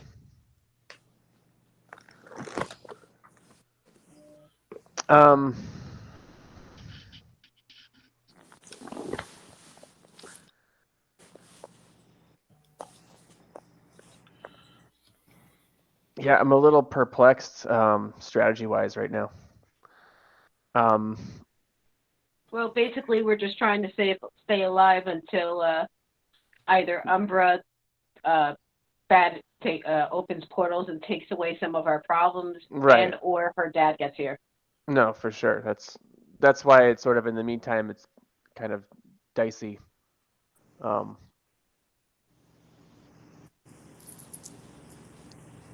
Yeah, I'm not really looking to engage with either of the demons there. That's kind of why I just try to just disarm them. Yep.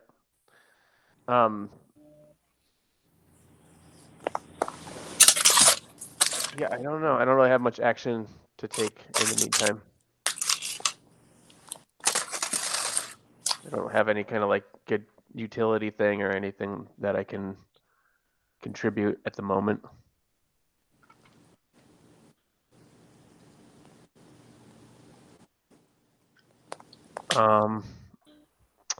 Could cast. No, darkness won't help. Mm,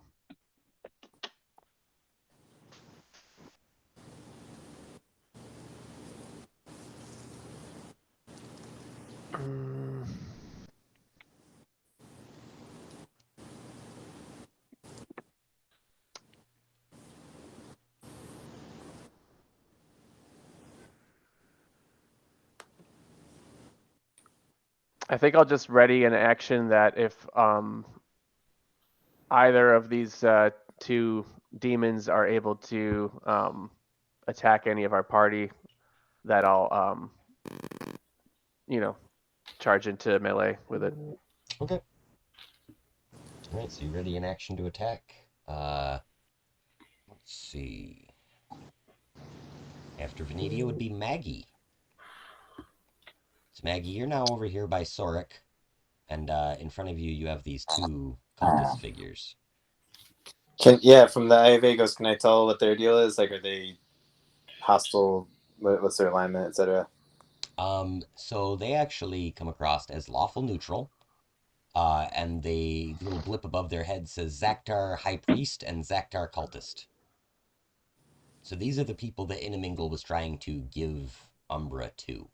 The way that he had described it, these cultists believe in the resurrection of an old god named Aether, who was the original god of portals and controlled the City of Doors before the City of Doors was ousted from him by the Lady of Pain.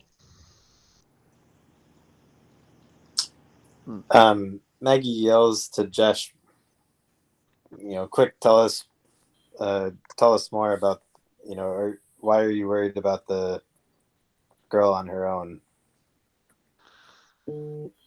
Jesh kind of looks over his shoulder and he says, right now I'm worried about killing this damned angel.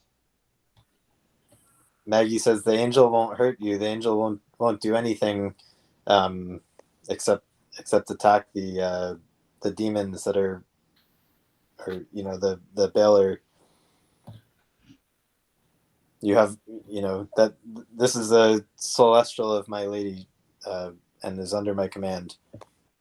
At this, Jesh's eyes grow wide and he says, you work with the tainted winged ones? Gah! Maggie says, no, my lady is the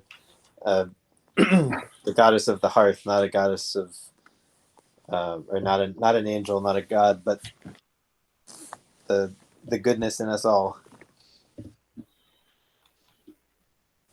Oh, blimey. I would get stuck with a frickin' goody two-shoes. Well, at the moment, it hardly matters. We're facing a demon who would take the girl, and we need to stand together in this. He says, I suppose you're right.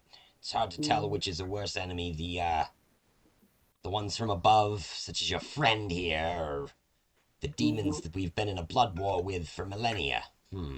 I suppose using an enemy against my enemy is, well, fitting.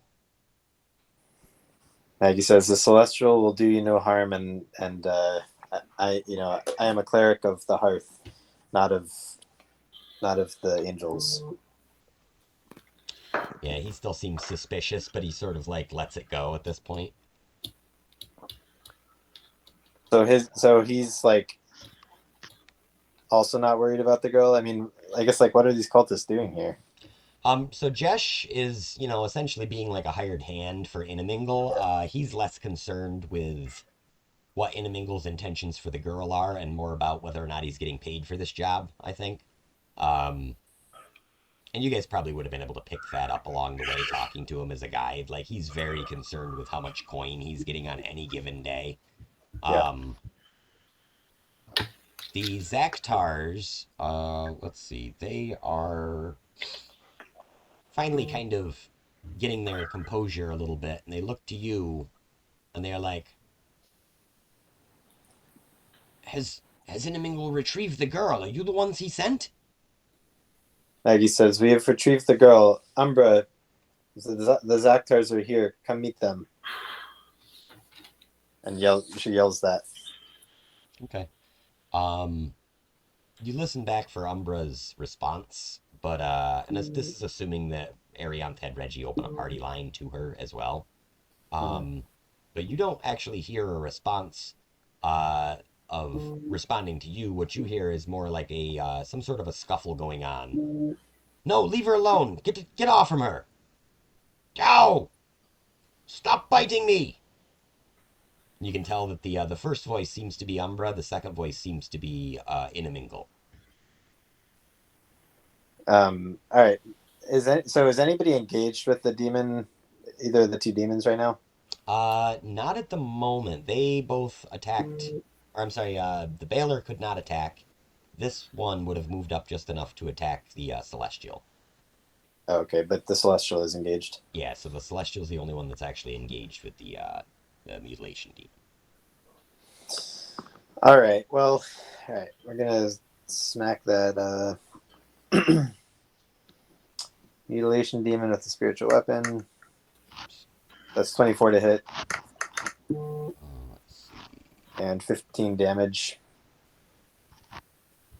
Okay, so we will say 24 hits, 15 damage.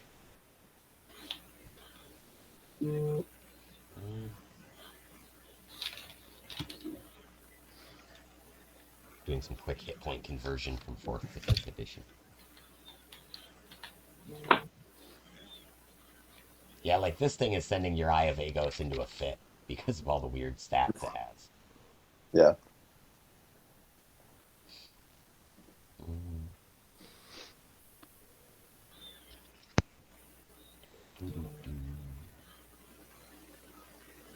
Alright.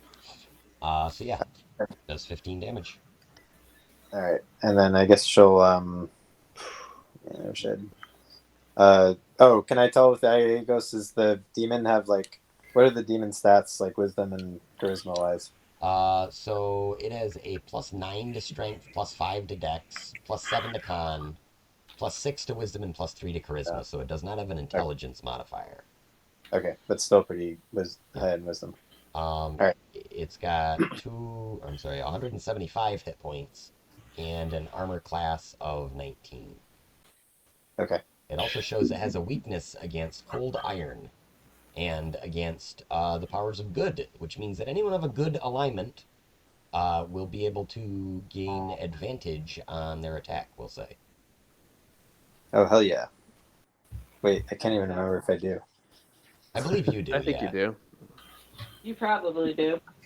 I think. Let's see. I've got Neutral. Yeah, neutral. 3 chaotic points and 2 good points.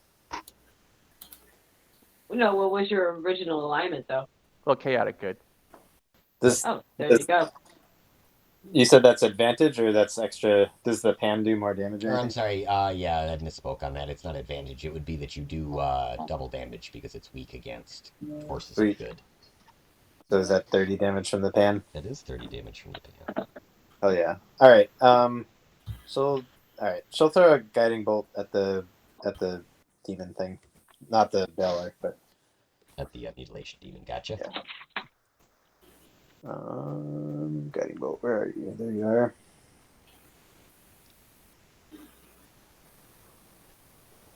And you said that that mutilation demon has disadvantage on attacks. Yes, it does right now because of the laughter of the Baylor. All right. Oh, also, I would need you to make a Constitution saving throw. Oh, I'm also in the Yeah. zone. Okay. Let's see. Constitution. Yep. We'll say it's a DC 15. Shit. 14. All right. So yeah, just we'd say it Oh, doesn't affect your spiritual weapon probably, because it doesn't have ears. But for you specifically, then you would be at disadvantage. Okay. On your guiding bolt. All right. So I'll reroll that guiding bolt, and that's gonna hit anyway. Okay. So 26 on the guiding bolt, and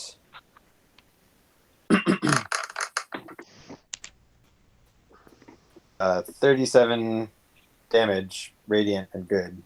Radiant from a good cleric. That's not doubled?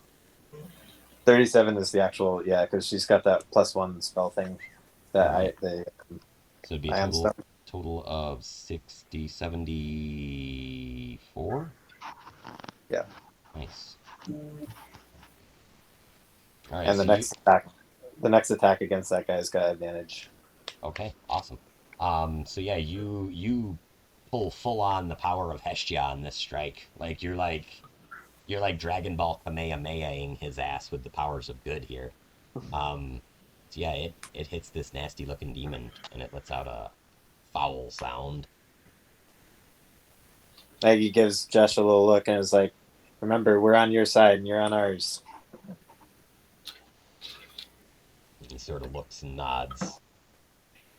Let's see, All right, so Sorik. then it's the Oh, Celestial's turn now. Celestial. Sorry, I gotta write that in because I keep forgetting. All right, so the Celestial's gonna.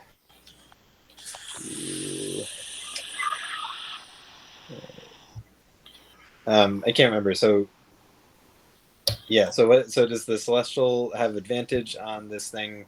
Does the Celestial have advantage or need to roll Constitution, or what? What do I need to do for that? So let's see. If you, I would say roll a Constitution. If he passes his Constitution DC 15, then he would get full advantage because of the guiding bolt. Okay. If he fails it, it'll just be a straight roll because the advantage and disadvantage will cancel out. Okay. All right. That is and DC 15. So failed. Got 13. Okay. All right. So 3 attacks.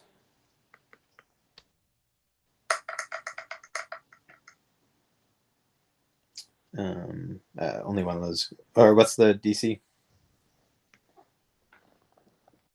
I rolled. If the DC is above 12, then I've only hit once. You mean the armor class on him? Or yeah, sorry. Okay. 19. Okay. So 1 hit and D10. All right, so 1 plus 3 plus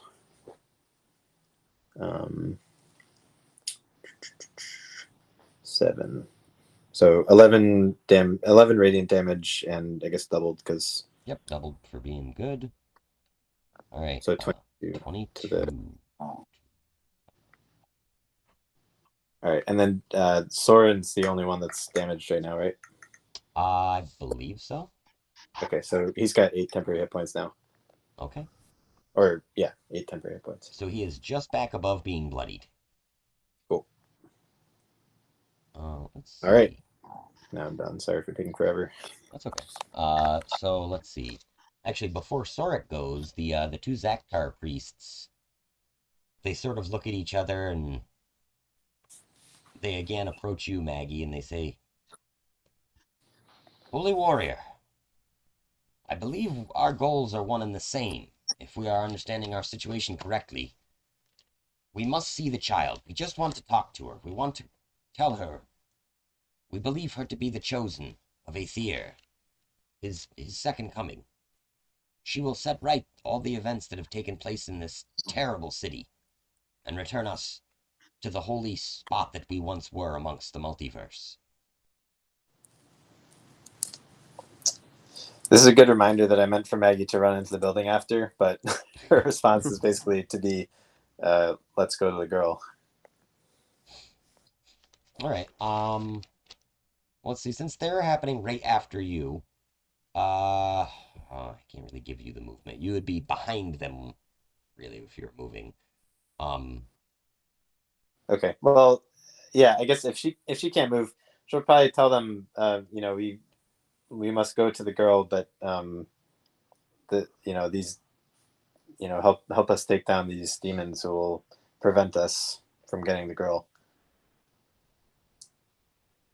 They look and the high priest says, I understand. I have a ritual that may help.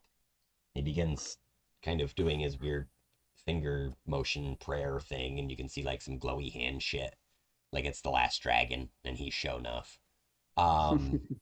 So his cultist friend says, The child, is she inside?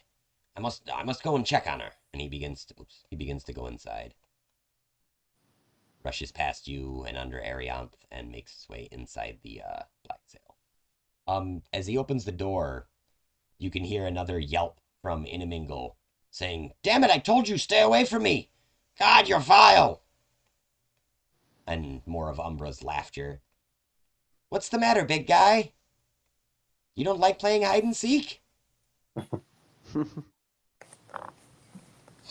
Let's see. Sorik, seeing the Zaktar charge inside, says, "Is there a girl to defend?" He charges in. He charges in after her as well. He's literally like he's like a cavalier. He is straight up like the guy that is just there to save the princess, and you're like, he's such a basic bitch. Let's see. Got to be a plumber to save the princess. Yep, exactly. Tohan. Erdith doesn't know if she's trying not to laugh, but she can't help herself in spite of the situation, seeing all this go down. Yeah, you sort of. I think that you're really in on the joke with Umbra. Like you're from the moment that she started blipping people back and forth, you're like, oh shit, this girl is gonna fuck shit up. I'm not worried about her. You know, like you got that feeling from her right away. And so now that you're seeing what she can really do, you're like, oh damn. Like yeah, Tohan, it's your turn. Yeah, I'm gonna try to fuck up this Mutilation Demon. I need to make a con save first, though. Yes, con save, please. DC 15. 21. Excellent. Nice. All right, so you are not at disadvantage. As a matter of fact, Dave, does the guiding bolt only last for the next attack, right? Yeah. Okay. So, yeah. Shit, I forgot. Oh my god, I totally forgot about that.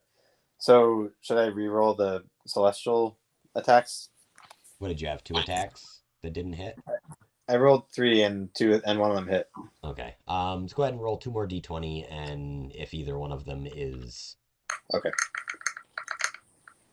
above yep. 8. So 7 and 8 plus. Sorry, I forgot about that. That's okay. The return of Maggie's turn. Got all this manual calculation. 7 and 8 plus 9. What was the armor class again? 19. Oh shit! So those both still miss. Okay. Sorry, Ton. Go ahead. I hit twice. I got a 23 both times. Okay.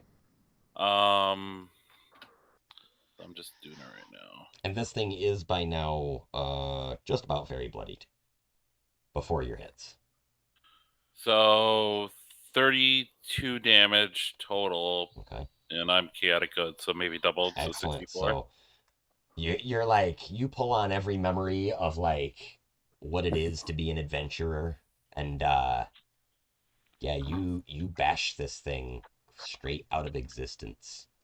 Nice. Ah!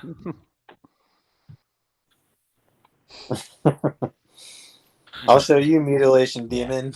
Yeah, two halves of this demon just fall down next to each other.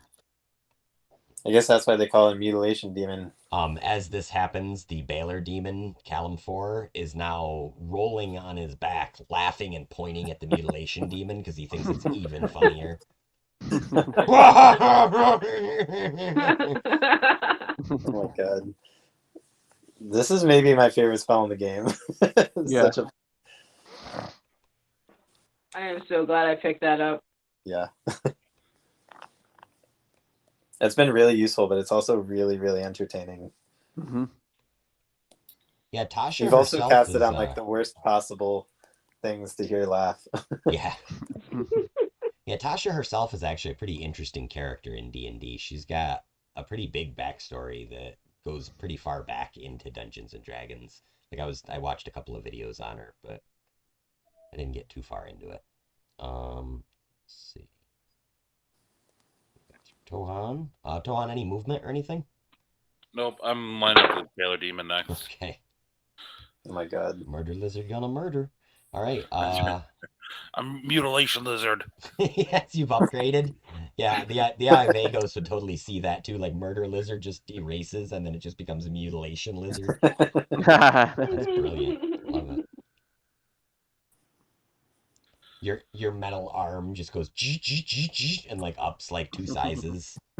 Yeah. It's like does some cool like jacks from Mortal Kombat shit. Just gets a little more jagged. Let's see. So at this point,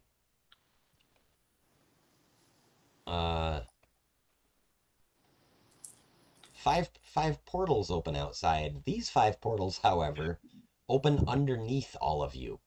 And I mean all of you. Like each portal catches a few of you maybe. So everybody here, unless you are flying, so Arianth, Jess, and the Celestial all have flight capabilities. Oh my God. Jess is going to fly up above the portal so that he doesn't fall in. Dave, does the Celestial try and not fall in as well? Yeah. Okay, so he takes, a few feet above the air. Arianth, you're already on your broom, I'm assuming, right? Yes. So you would not fall through. Everyone else is now pulled into the main room, including the Baylor, Tohan. Who thinks it's hilarious? Probably. And is right about that, to be fair. Yeah, Tohan's like, wee! I was disappointed that I wasn't gonna be able to attack this Baylor, but now that it's with us, I'm pretty happy. it came with you. Absolutely. Just make sure that I'm putting everybody where they need to be. Yep. Okay.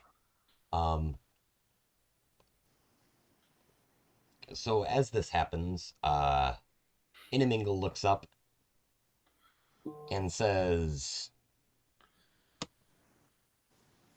"Oh Jesus, she brought Calphazor into this." You look down and clinging to Inamingle's leg, Umbra is portaling herself around him, biting him on various appendages. Like she'll portal onto his back and bite him, and then portal down to his knee and bite him. And like you can see, like she's got sharp ass teeth too. This is not just like a tiefling. This is an Alu fiend, which means she is 50% Tanari demon. And he is, being a devil, one of her natural enemies. Demons and devils do not get along, as at least Maggie would know from her religious histories. So a little bit of background: the demons and devils in Forgotten Realms mythos and D&D mythos at large have been involved in what is called the Blood Wars for thousands of millennia. Since before the creation of the realms that you are from, the demons and devils have fought across all planes of existence in this never-ending battle. It is thought that only because of this battle that they have not risen up to take the realms such as like Celestia and Mechanus and all the other lawful realms and good realms. Let's see. So yeah, Umbra uses her turn to portal everyone in, and she says, "Father should be here in a round or two. Just perhaps deal with that large fellow over there that Mother wanted to sacrifice me to." And she gives on it. She gives a very rude gesture that is very inappropriate for a 12-year-old to give to a demon. It involves not 4 of her fingers.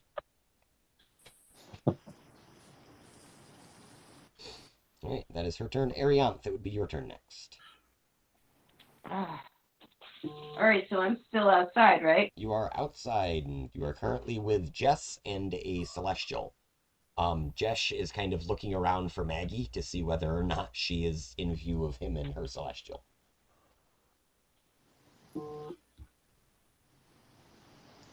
I look at Jess and say, and just waggle my finger like,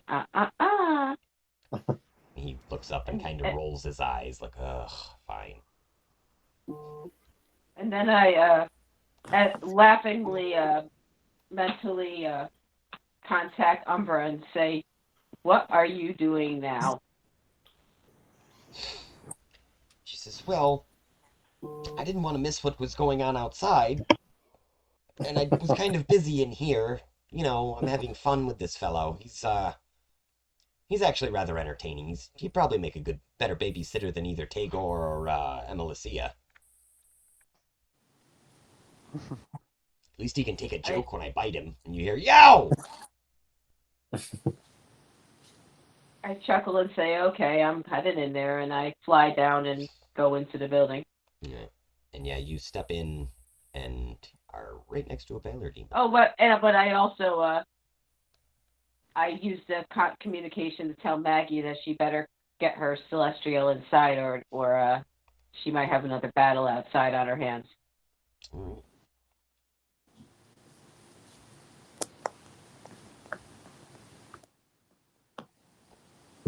So you move inside. Anything else? Any attacks or anything? The Baylor demon sees you walk in and just goes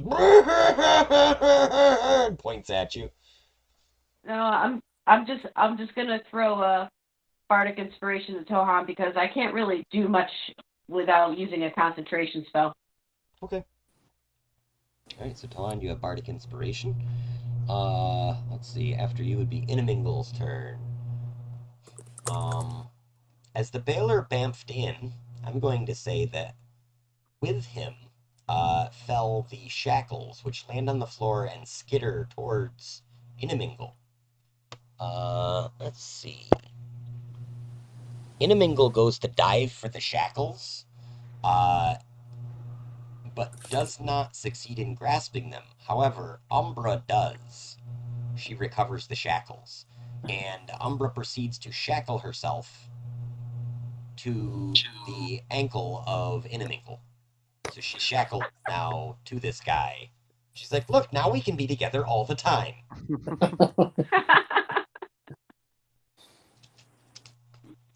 Erinus is trying so hard not to break her concentration with laughter.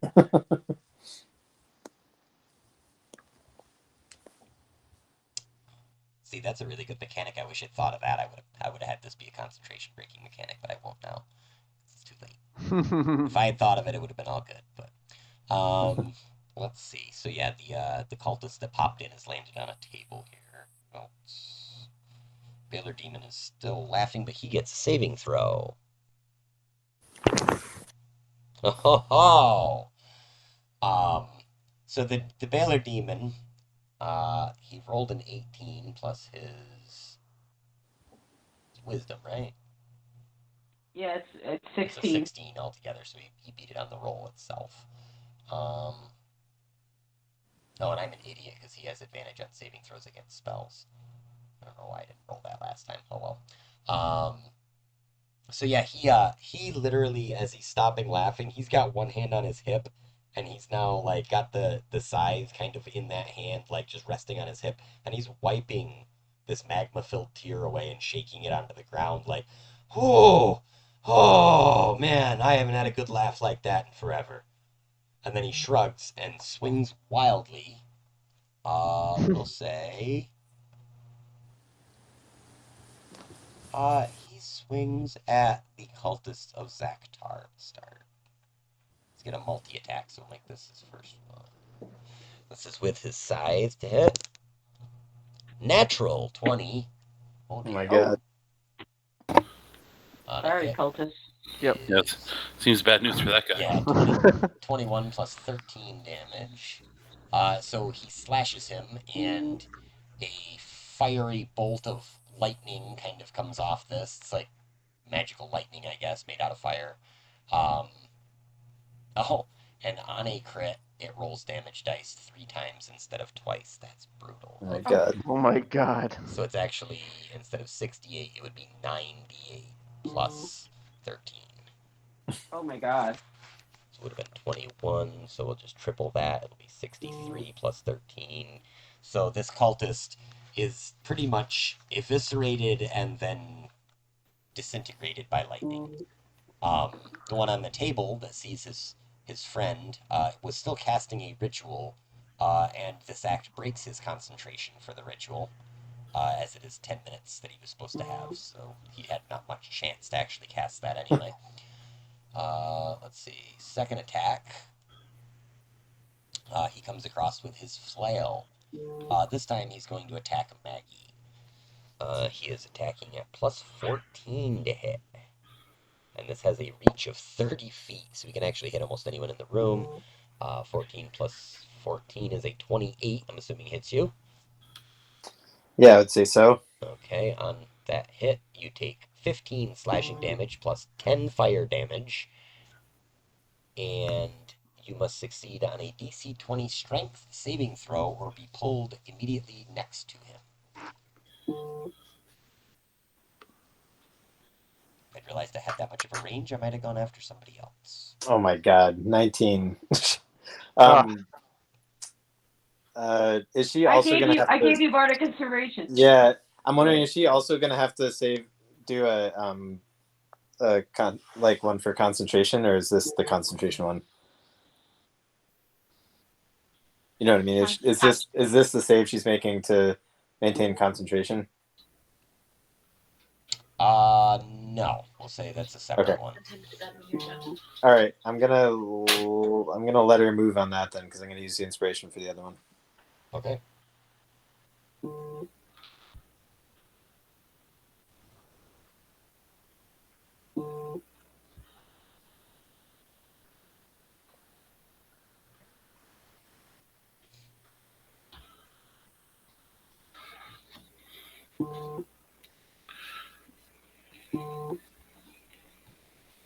What do I have to roll for concentration?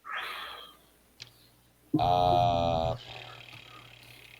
don't remember. I believe it's a Constitution saving throw. I don't remember what the DC is for it though. How much damage? Took 25 damage. Yeah, usually you have to roll at least half, so you have to roll over a 12. Okay.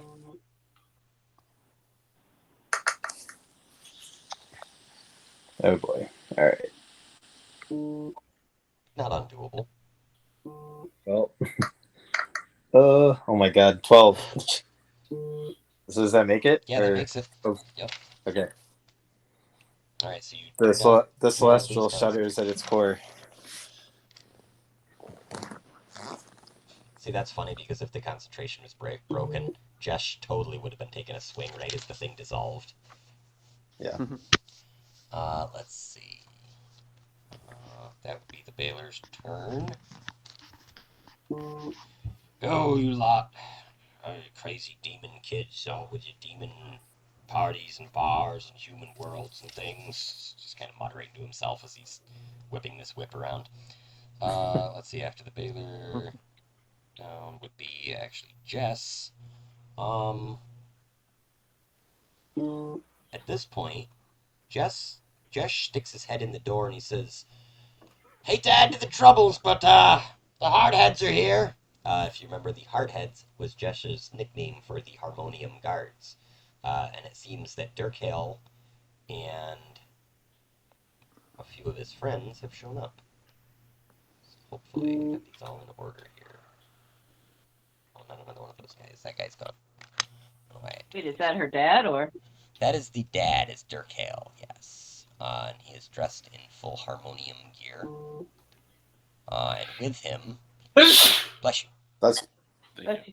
With him, he has several guards or a couple of Harmonium guards with him, and also people whom you only previously saw in the scry from Zaraga's hut, or Zaraga's tower, I should say. The elderly wizard Tagos, and the now diva-esque Emilicia. It seems she has sprouted wings from her back, and she holds much the same appearance as your Celestial. As a matter of fact, upon seeing her, the Celestial strikes up a conversation. And in the party line, you can hear bits and bubbles of it. Something like, "Yes, I understand if the girl's here." And this is your Celestial talking, because you can only hear their half of the conversation. "Yes, the girl's here. No, I'm not. I'm sorry, I can't let you just go in there. No, it's, you see, my benefactor has me here to defend the girl. No, it'll be fine. I'm sure we can get everything sorted out." And they're kind of having this semi-civil conversation that seems very tense.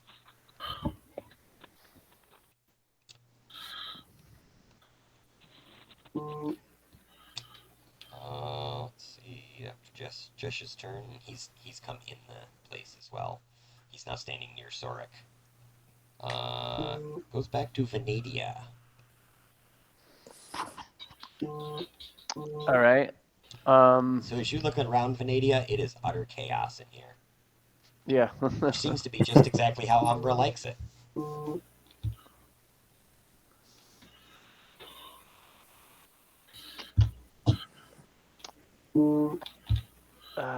Let's see.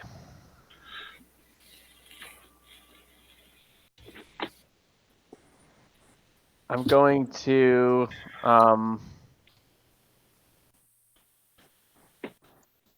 well, can we say that my in the action I didn't take last round that I transferred my hunter's mark to the Baylor? Yeah, we can do that. That's an easier. So I'm gonna swing at him, and I'm gonna use my action surge. Oh, Venadia's going full choppy. She's turning into a blender. Might as well. Yeah.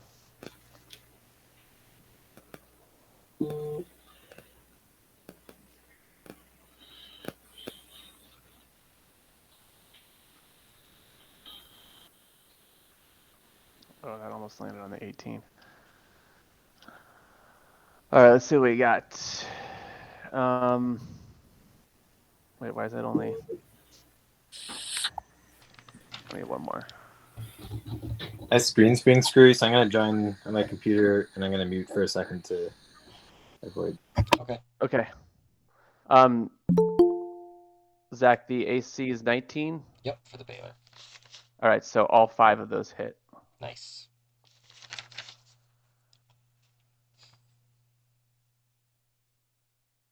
You feel just a twinge of odd regret in your tiefling heritage. Like you realize that lineage-wise, this guy could be like your great granddaddy. Totally. But is that like Civil War, like Confederate granddaddy that you're like, yeah, fuck that guy? Yeah, there you go. Your side All right. lost. So hang on, let me add this up here. Yeah, I'm just gonna pull the calculator out. Close up on the Baylor here.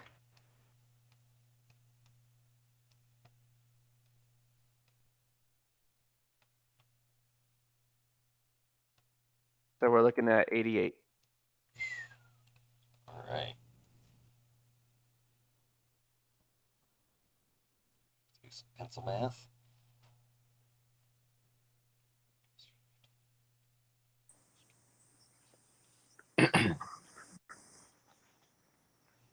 Okay, the Eye of Agos blips him from 262 down to 174 on his hit points. Nice. All solid hits. So yeah, you go in, blades just whirling, you're like in between his legs, like cutting him underneath, jumping up, climbing over his back and chopping him and stuff. You're doing all kinds of crazy shit.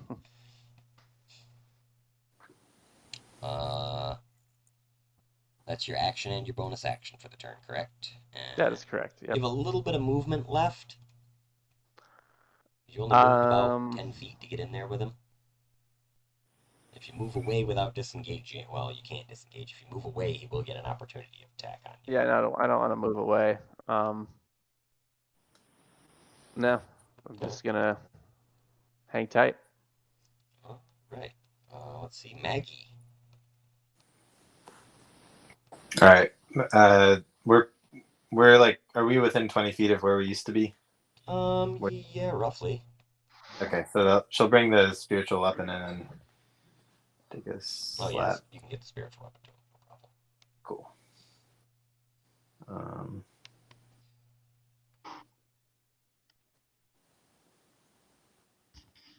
All right, 23 to hit. It's a hit.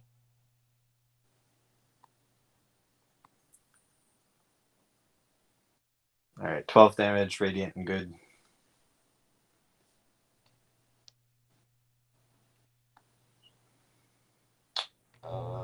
believe the good was only on the mutilated one, or the mutilation demon.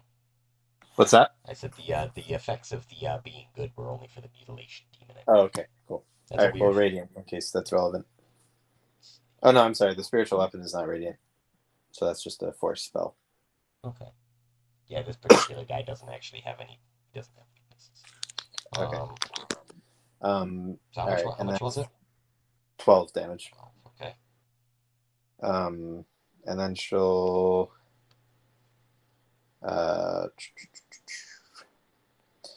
Let's see. Can I?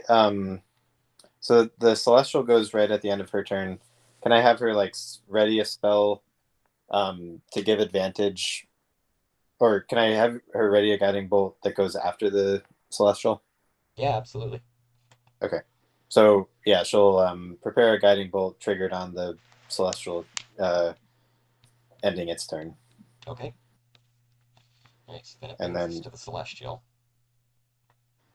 And I guess she'll, staying like without giving an opportunity attack, which will kind of move. Well, it looks like she's already between that and Umbra, right? Yeah. Yeah. Okay. All right, cool. So the celestial. So yeah, and then she'll call the celestial to come in and attack the demon. Celestial wedges itself somewhere down here. Climbs in through this window over here. Nice. Typical celestial. Oh, geez. All right, so 17 is the highest attack. Does that do anything? Nope. Shit. All right. Well, I guess that's it for the celestial. She'll kind of ask it to, continue. Yeah, in that position, kind of at the door between the demon and the door. And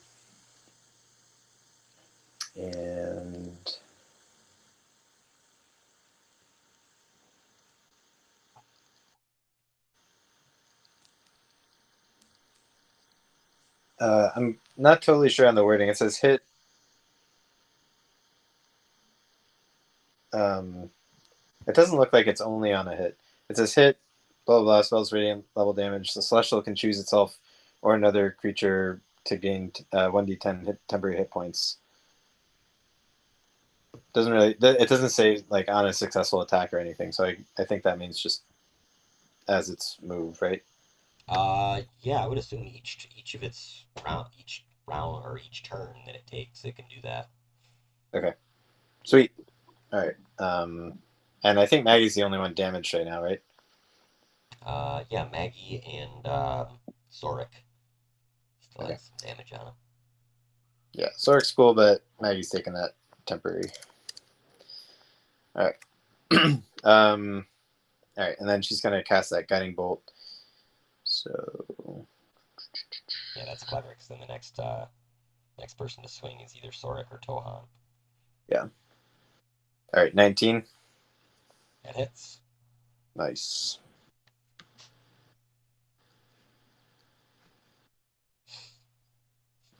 All right, 22 radiant damage.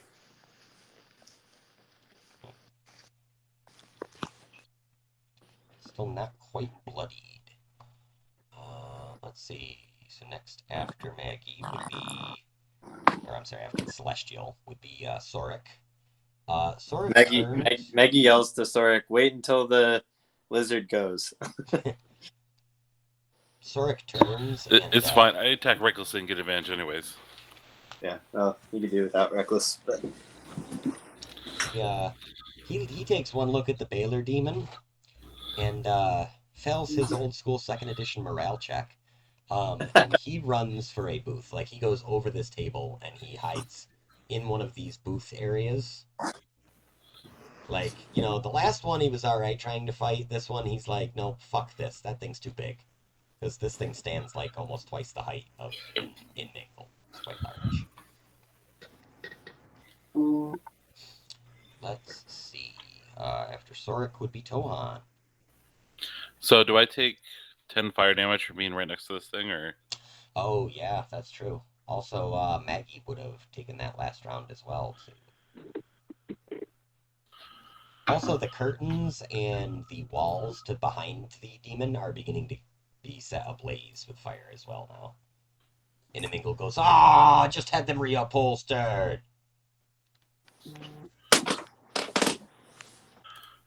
Okay. Well, I'm gonna take this. I'm gonna attack this thing recklessly. Okay. Natural 20. Nice.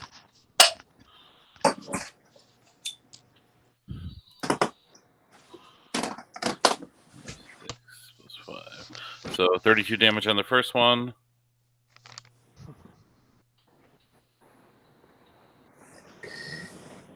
With that And a strike, 23 to hit on the second one. 23 hits as well.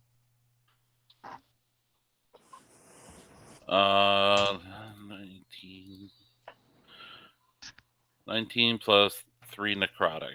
So 22. More. 54 altogether. His hit points are flipped down to 96. I killed your bitch of a wife.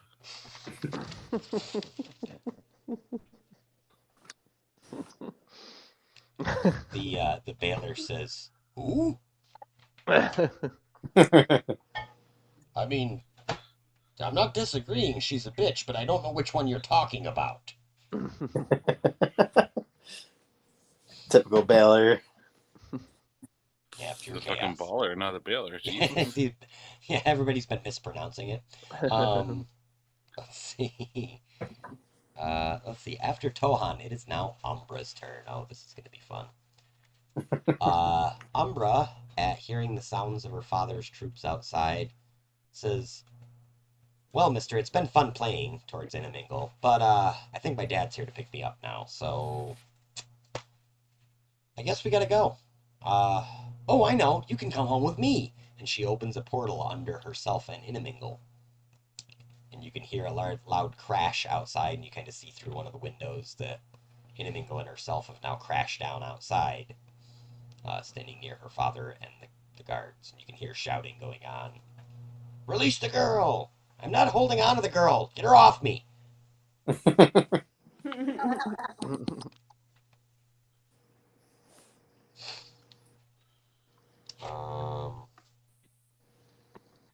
see. Arianth, it would be your turn next. So I mentally ask Umbra if she could, and persuasively ask Umbra if she could perhaps convince her father that there's no need to deal with us, that we meant no harm, and that they could just go. She says, "Well, what fun would that be?" Her father says, "Who are Can you I talking try to?" Can I try persuading her? Yeah, you can roll a persuasion check. Basically, I say, as amusing as I have found this, we only were trying to help, and we meant you no harm. We just want to all we wanted to do was find a portal to go where we need to go, and there, persuade. Let's see here. I'm going to say the DC on this one's going to be quite high. It's going to be a 20. 17. Okay, so yeah, she says, I wish you had told me you just needed a doorway when we were all the way back at my house. I could have solved all of that for you. But don't worry, I'm sure we'll get this all straightened out in just a moment. After all, now that Dad's here, I'm pretty sure that this demon doesn't stand a chance." And at this point, rushing in comes a pair of armed harmonium guards that Durkale sends in.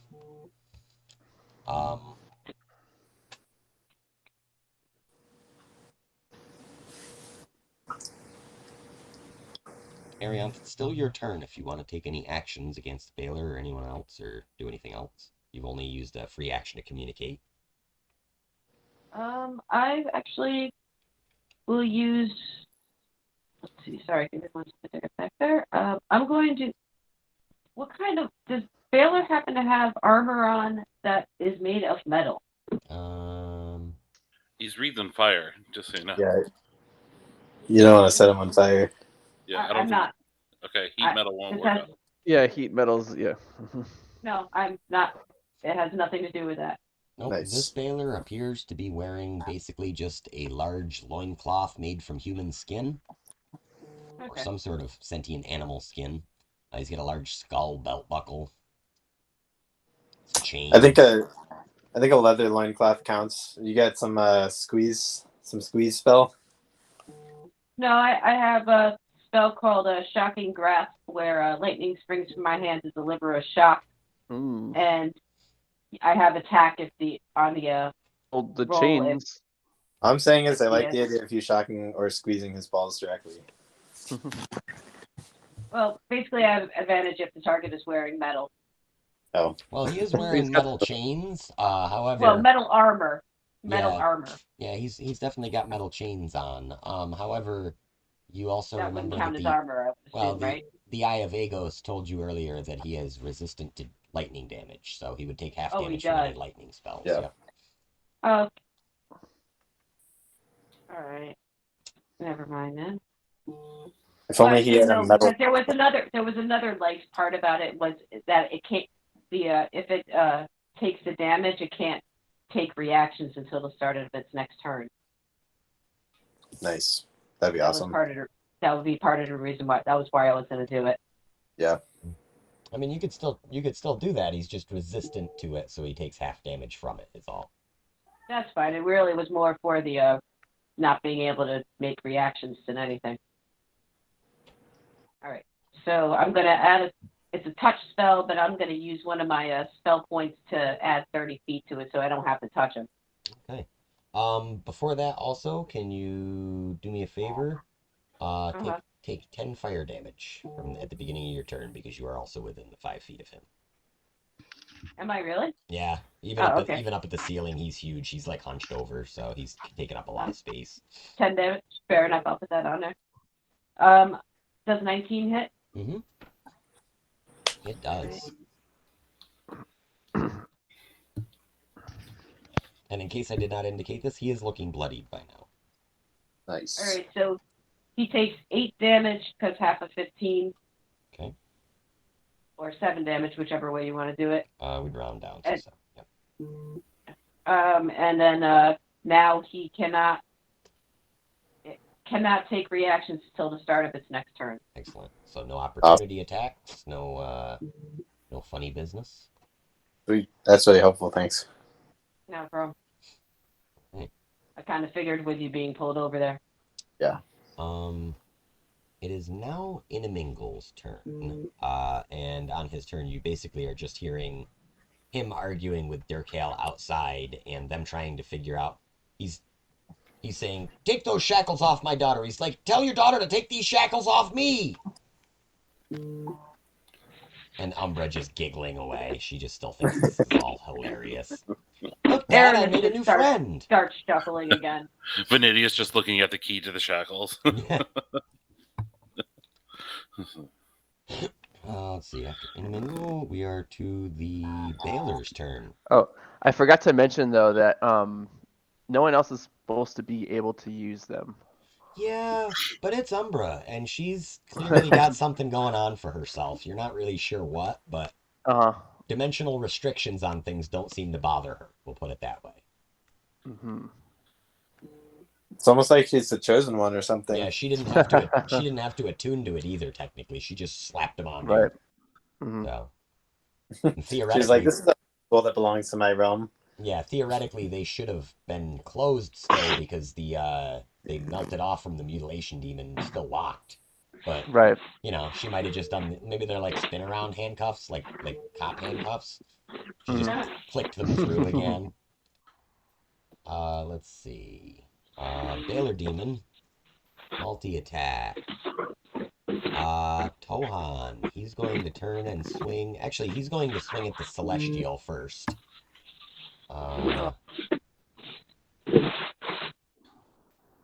Thanks for your service, Celestial. Let's see. Plus 14 to hit.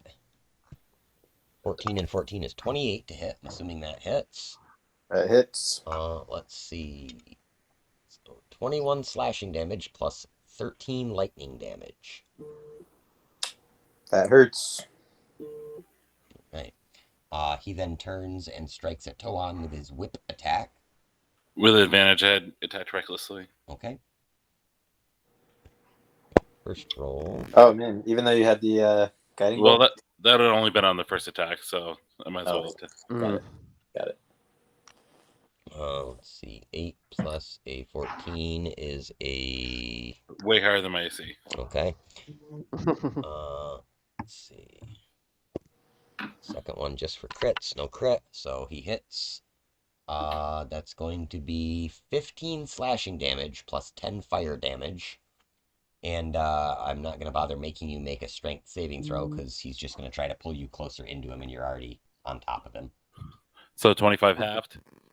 Yes. Okay. Sorry, Zach, what was the damage to the Celestial again? Oh, it was, where is it? 21 plus 13, so 34 altogether. Okay.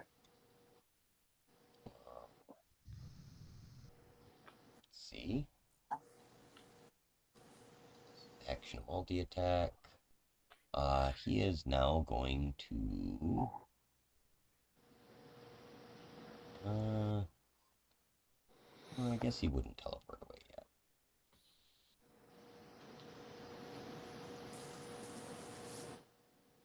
Did I read that wrong? Oh, I did read that wrong. Okay, I made you guys take the damage at the beginning of your turn for the 10 damage. Toan, if I didn't do that to you, then please do it. Yep. All right. Technically, though, it was supposed to be at the beginning of his turn. I did not realize that. So it all would have happened at the same time right now. Basically, you all would have taken 10 damage. But okay, so the damage she already took is... yeah, it's sufficient. That's fine. So if I didn't take damage, then I'm supposed to take it now?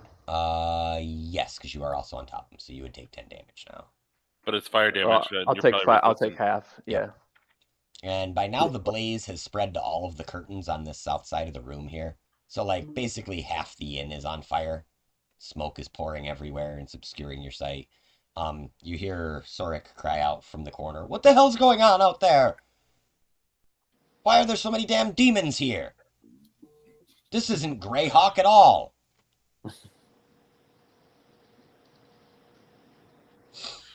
Greyhawk sounds awesome. Let's see, after the Baylor would Maggie be... yells back, "You gotta start thinking with your big brain and not your little brain." What the hell is a big brain? Let's see. Jess, seeing his benefactor in a mingle disappear out through the hole in the floor, he begins to run away. He is trying to get over here to the back door. Probably dives right behind the bar. That's going to be his whole turn. Venadia, it is your turn. You have an angry but very wounded Baylor demon in front of you. Yep. I'm gonna smack him. Yeah, get him. Let's see.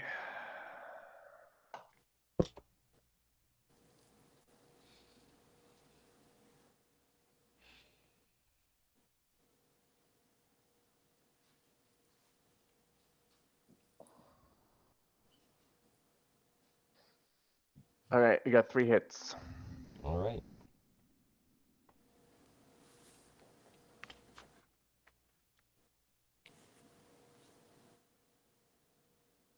Good damage numbers might get him to fairy blood. All right, we got 33, 44, 54. Nice. All right, you see him blip down to only 35 hit points left. All right, that was action, bonus action, any movement. Remember, he cannot take a reaction, so he will not be able to opportunity attack you. Yeah, you might as well get away from him. Yeah. I have Agos said he'll explode on death, so... Yeah, right. Thank you. Can't wait to All see right.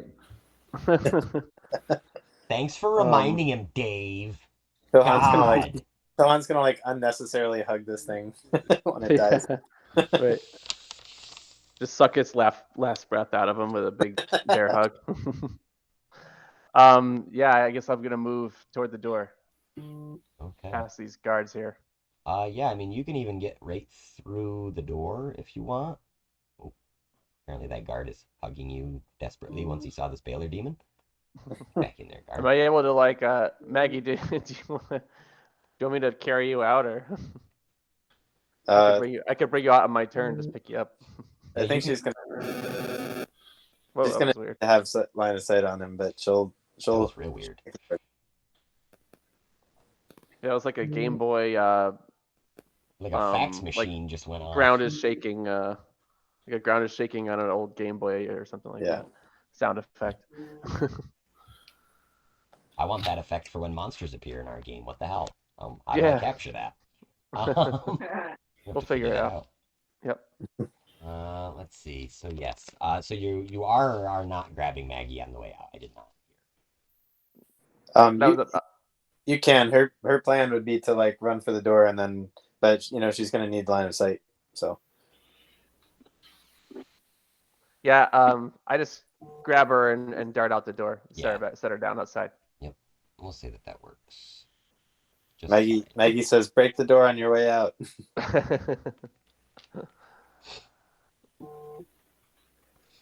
You do like a college football team running through the banister. Yeah. Exactly. The door explodes. We could do a strength check if you want, but we know for your an favorite. athletics check. You shifted the hunter's mark to the door at some point, probably.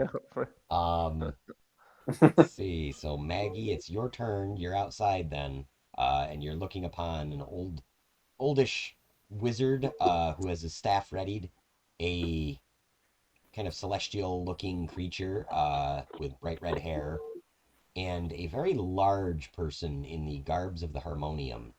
This can only be Umbra's father, Durkale, as he is still trying to pry his daughter off from the leg of this Yaglanoth creature in Inamingle. And at this point, Inamingle's going, "Look, I'm really sorry. I just didn't want to have to guard the goddamn citadel anymore. You know how old this gets after hundreds of years?" Durkale's like, "Well, that's fine, but you're like, why'd you have to take my daughter to do it?" They're like arguing.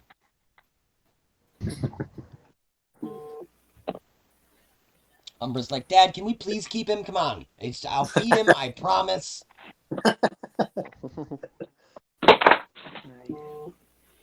God, wild. All right, Maggie's turn. Yeah, it's Maggie's turn. Yeah. All right, she's gonna hit the demon with the spiritual weapon. We're gonna try to. 18 misses, right? 18 just misses. Yep. Shoot. All right, she's going to. Does anybody remember the order? Does the demon go right after Maggie? Nope. It's Maggie, then your Celestial, then Soric, then Tohan, then Umbra, then Arianth, then Inamingle, then the Baylor. Okay, so Tohan's still up. Yep. Yeah, pretty much everybody but the demon. All right. She is going to.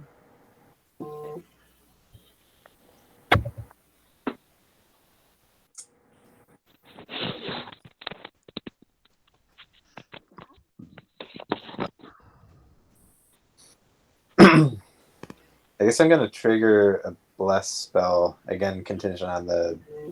Well, no, I shouldn't do that. Yeah, I'll trigger a bless spell on the... after the... Like, on the Celestial's attack. And then... So the Celestial is going to...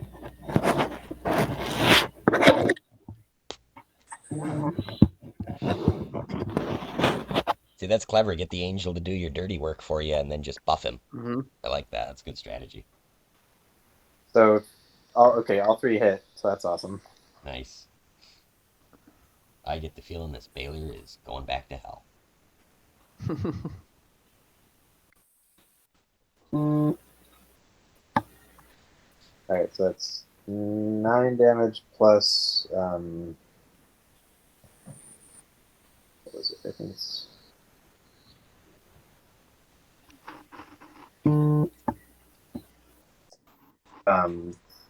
3 plus 9. So that's 4 times 9, 35. Oh my god. Does this thing have 36 hit points left? It has 35 hit points left. It just dies. Oh my god. And as on that attack, the thing gives whoever needs it most 10 temporary hit points. Who's lost them? Who's lost their temporary hit points? I have to ask something real quick, Zach. One of the things that Staff of Fire part of Ready does is give resistance to fire. Does that count for me or no? Oh yeah, absolutely. You would take half damage from any of the fire things that you took. So it would be, I think you only took 5 10. points. Yeah, so you take 5 instead. Okay. Thanks. All right. So who that's inside has the lowest temporary hit points right now? I have 11. Okay. I have 21 still because I had the vampiric axe. Okay. Cool. All right. I guess the Celestial will give itself that temporary hit points then, Okay. but probably fucked. But we'll see. It's like, like for some reason I picture your Celestial as looking like Ice Cube, like the rapper. And he's like, "Yeah, bitch," and then heals himself as he kills this demon. I like that. That's not at all what I was picturing, but now it is. Like, Right. yeah, before that you couldn't see it. He had a full, like, one of those old school plate visor things down, and he just lifts it, and it's just ice. Your Celestial is now played by Ice Cube. Nice. No warrior can kill this demon. And then he rips off his helmet. Bitch, I'm not a warrior. I'm a rapper. I like it. Yeah, it's All like right. it's like the scene in Lord of the Rings when the girl on the battlefield takes the helmet off, and you discover she's a girl. He takes his helmet off, you discover shakes his hair, and it's Ice Cube. But like old school Ice Cube, like not like now Ice Cube, because he'd be like what 60. So there's three of the party is inside right now, right? It's Tohan, Ariantha. Yes. Toan and Arianth are both inside. Venetia and Maggie are both outside. The Celestial is inside. And then Okay. Sorik and the Cultist are both inside, and 2 guards. The guards are both just staring at the remainder of what's going on in there, like they just sort of walked in and were like, "Oh shit!" for the last round. I just realized I can't cast blast without losing the Celestial, so I'll just I'll forget about that spell, and she'll just yell at the Celestial to try to fly out of the bar as fast as it can. Okay. Is this thing blowing up or what? Yeah, so as the Celestial strikes it, and this demon is struck down, we will say that yes, you can direct the Celestial to dive out of the open window from whence it came. It's about as far as it can get. So let me read the death throws. When the Baler dies, it explodes, and each creature within 30 feet of it must make a DC 20 dexterity saving throw, taking 70 fire damage on a failed save, or half as much damage on a successful one. The explosion ignites flammable objects in the area that aren't being worn or carried in and destroys the Baler's weapons. So no cool Each side creature within 30 feet of it? Yep. So that's going including to... those outside the door? Those 2 guards. Yeah, this basically blows the corner off from this building. Oh, you gotta be kidding me. You said what was the saving throw? DC 20 dexterity. I got freaking 19. Oh, jeez. I also got a 19, but I'm using my Bardic Inspiration, so I got a 24. Nice. Wait, so does that include us outside the... Yeah, 5, 10, 15. It's actually... It's going to be not just you guys, but it's all the way out to almost Umbra. Like, it's not Umbra and Inamingle, but it's her dad. She put herself exactly out of the blast radius. Exactly out of the blast radius. When she and her died, new friend. Yeah. Fuck everyone else, just me and my new friend. Yep. Let's see. Let's make some saving throws for everybody. So, Tohan, you're going to take half damage, so 35. Okay. Which is also half because I'm raging. Because you're raging, yep. So you're down to 15, 16, 17. Um, Let's see. Arianth, you failed. You take 70 fire damage halved because of your fire staff. So 35. These two guards. Nope. And nope. The harmonium guards are blown clear across the room. 15, 20, 25. I failed mine and took. So you would take 30. It's fire. It's fire damage. Yep. So you would I take will that take half that. Yep. So 35. Yep. These guys are dead. Very dead harmonium soldiers. Cultist. Boy, this guy's important. I wonder how this is gonna work out. He just makes it. Okay. How about old Soric here? This could be real bad for him. Actually, he's got less than 35 hit points, so he's I think he's just toast. He has 34 right now. Yeah, he does not make the save anyway, so he's super toast. Are we out of Are we out of initiative now? Yes, we could say we're out of initiative. Make a save. I was gonna run screaming out of the room. It's like, who do we kill next? Like smoking still. Still on fire. Let's see. Yeah. Durkale made a save. The other two standing there did not.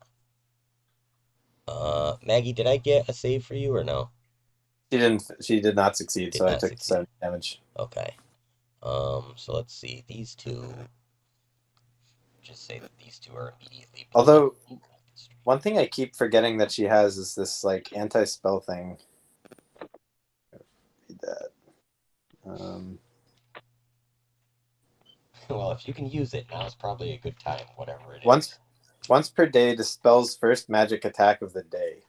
Like, is this the first magic attack that's been made against her? Is it? And does this count as a magic attack?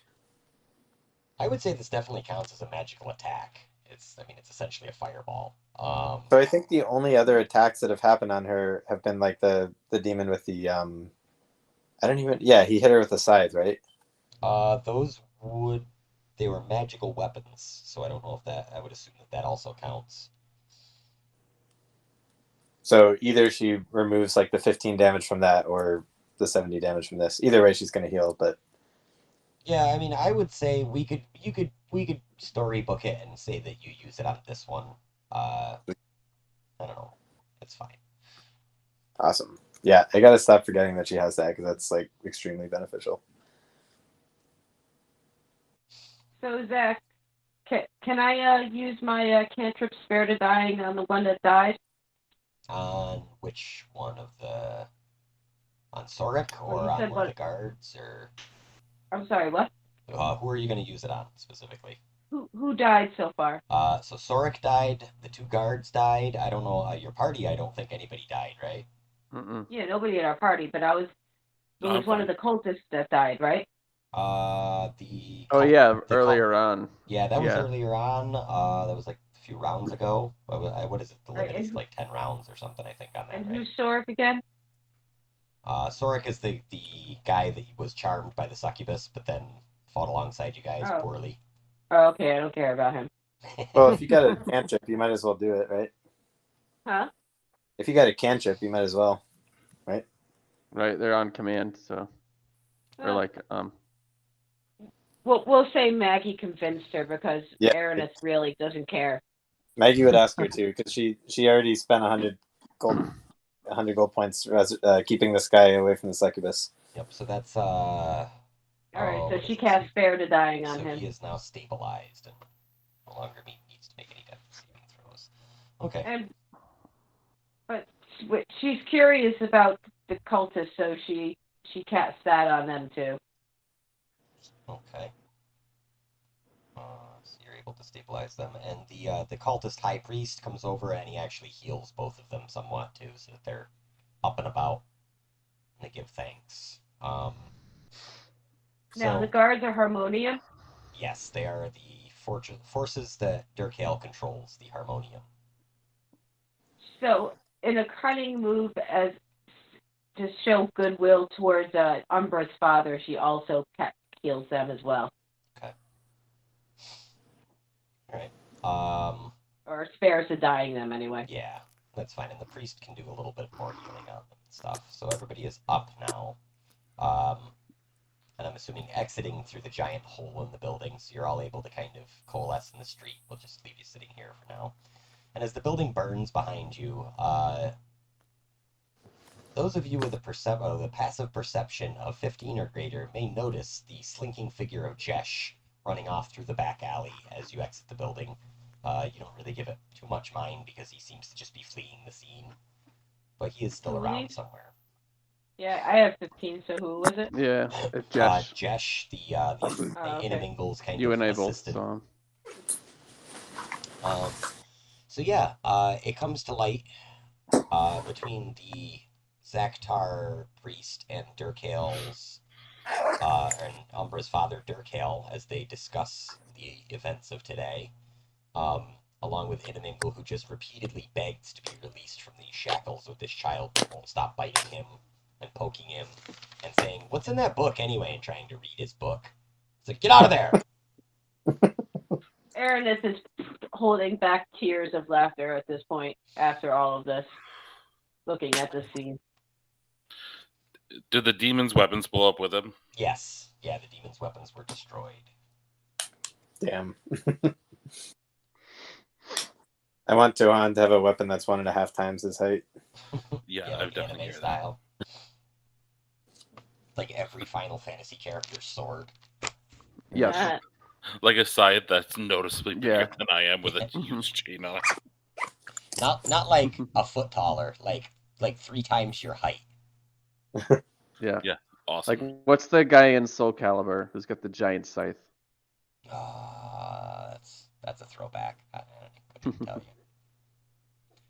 So yeah, so as far as Durkale and Inimingle are concerned, Inimingle essentially explains to Durkale that he was propositioned by the Zaktarans to retrieve his daughter based on the fact that it was believed that she was being imprisoned. A rumor that was spread to the Zaktarans by none other than Karen, the child's mother. The child doesn't seem particularly upset that its mother is dead. After all, the mother was planning on basically feeding it to that Baylor demon, being like, "Here, torture my daughter, this'll be fun." So let's see, how would you folks advise in the resolution of the custody of Umbra? Do you think she should go back with her father, who keeps her as a shut-in? Do you believe that she should be kind of given over to the Zaktarans, or just kind of left chained to Inimingle? I mean, I don't... Like, what is your position and or take on all of What this? does she seem to be inclined to do? You know, Right like, now- Aranis is all about giving her own choice. Yeah, right now, all she's concerned with is that she gets to keep Inimingle as her own. Well, as long as it doesn't impede on the choice of somebody else. I walk up and reclaim the shackles. Okay, so she seems really sad as you disconnect it. She's like, but, and her father gives her a stern look, and she's like, oh, kind of sighs. Fine. Maggie asks the cultists very sternly, like, what is your plan with this child? Let her know. We believe that Umbra is something very special. She is the union of a force of good. And she points at Durkale when she says this, and Durkale kind of gets a little proud. He's like, well, that much is true. He says, after all, I was just off fighting the abyssal demons far out in the Outlands. It's the only reason that I haven't been here for a month. The Zaktarans continue. She says, we believe that with his guidance, she has been led away from a path of pure evil, that which is the very nature of her kind. And Umbra goes, and makes like a funny face. With proper training, we believe that she could restore this city to its true greatness, away from the Lady of P. And as she says, "Puh," this cultist's skin begins to peel back from its face, like split down the middle. and suddenly you're left with just a shaking pile of, and this is the secondary cult. It's not the high priest. And the high priest says, "I told you not to say her name, fool!" And the first cultist falls down, writhing in agony as its skin is peeled like a banana peel off from it slowly. And surrounding you all, you see the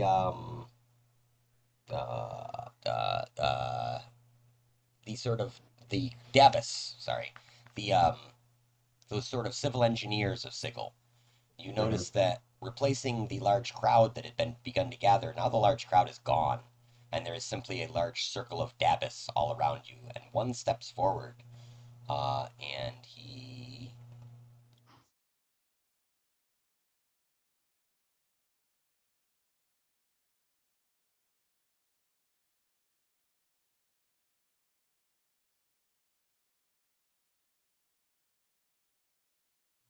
Give you a second set of pictures here. So this would be. The one in the middle is Durkale, essentially. That's sort of what the Harmonium armor looks like, and he's a very large fellow behind all these robes and crazy spiked hats and things. Along with Amelicia and Tagon, his nannies, essentially. And here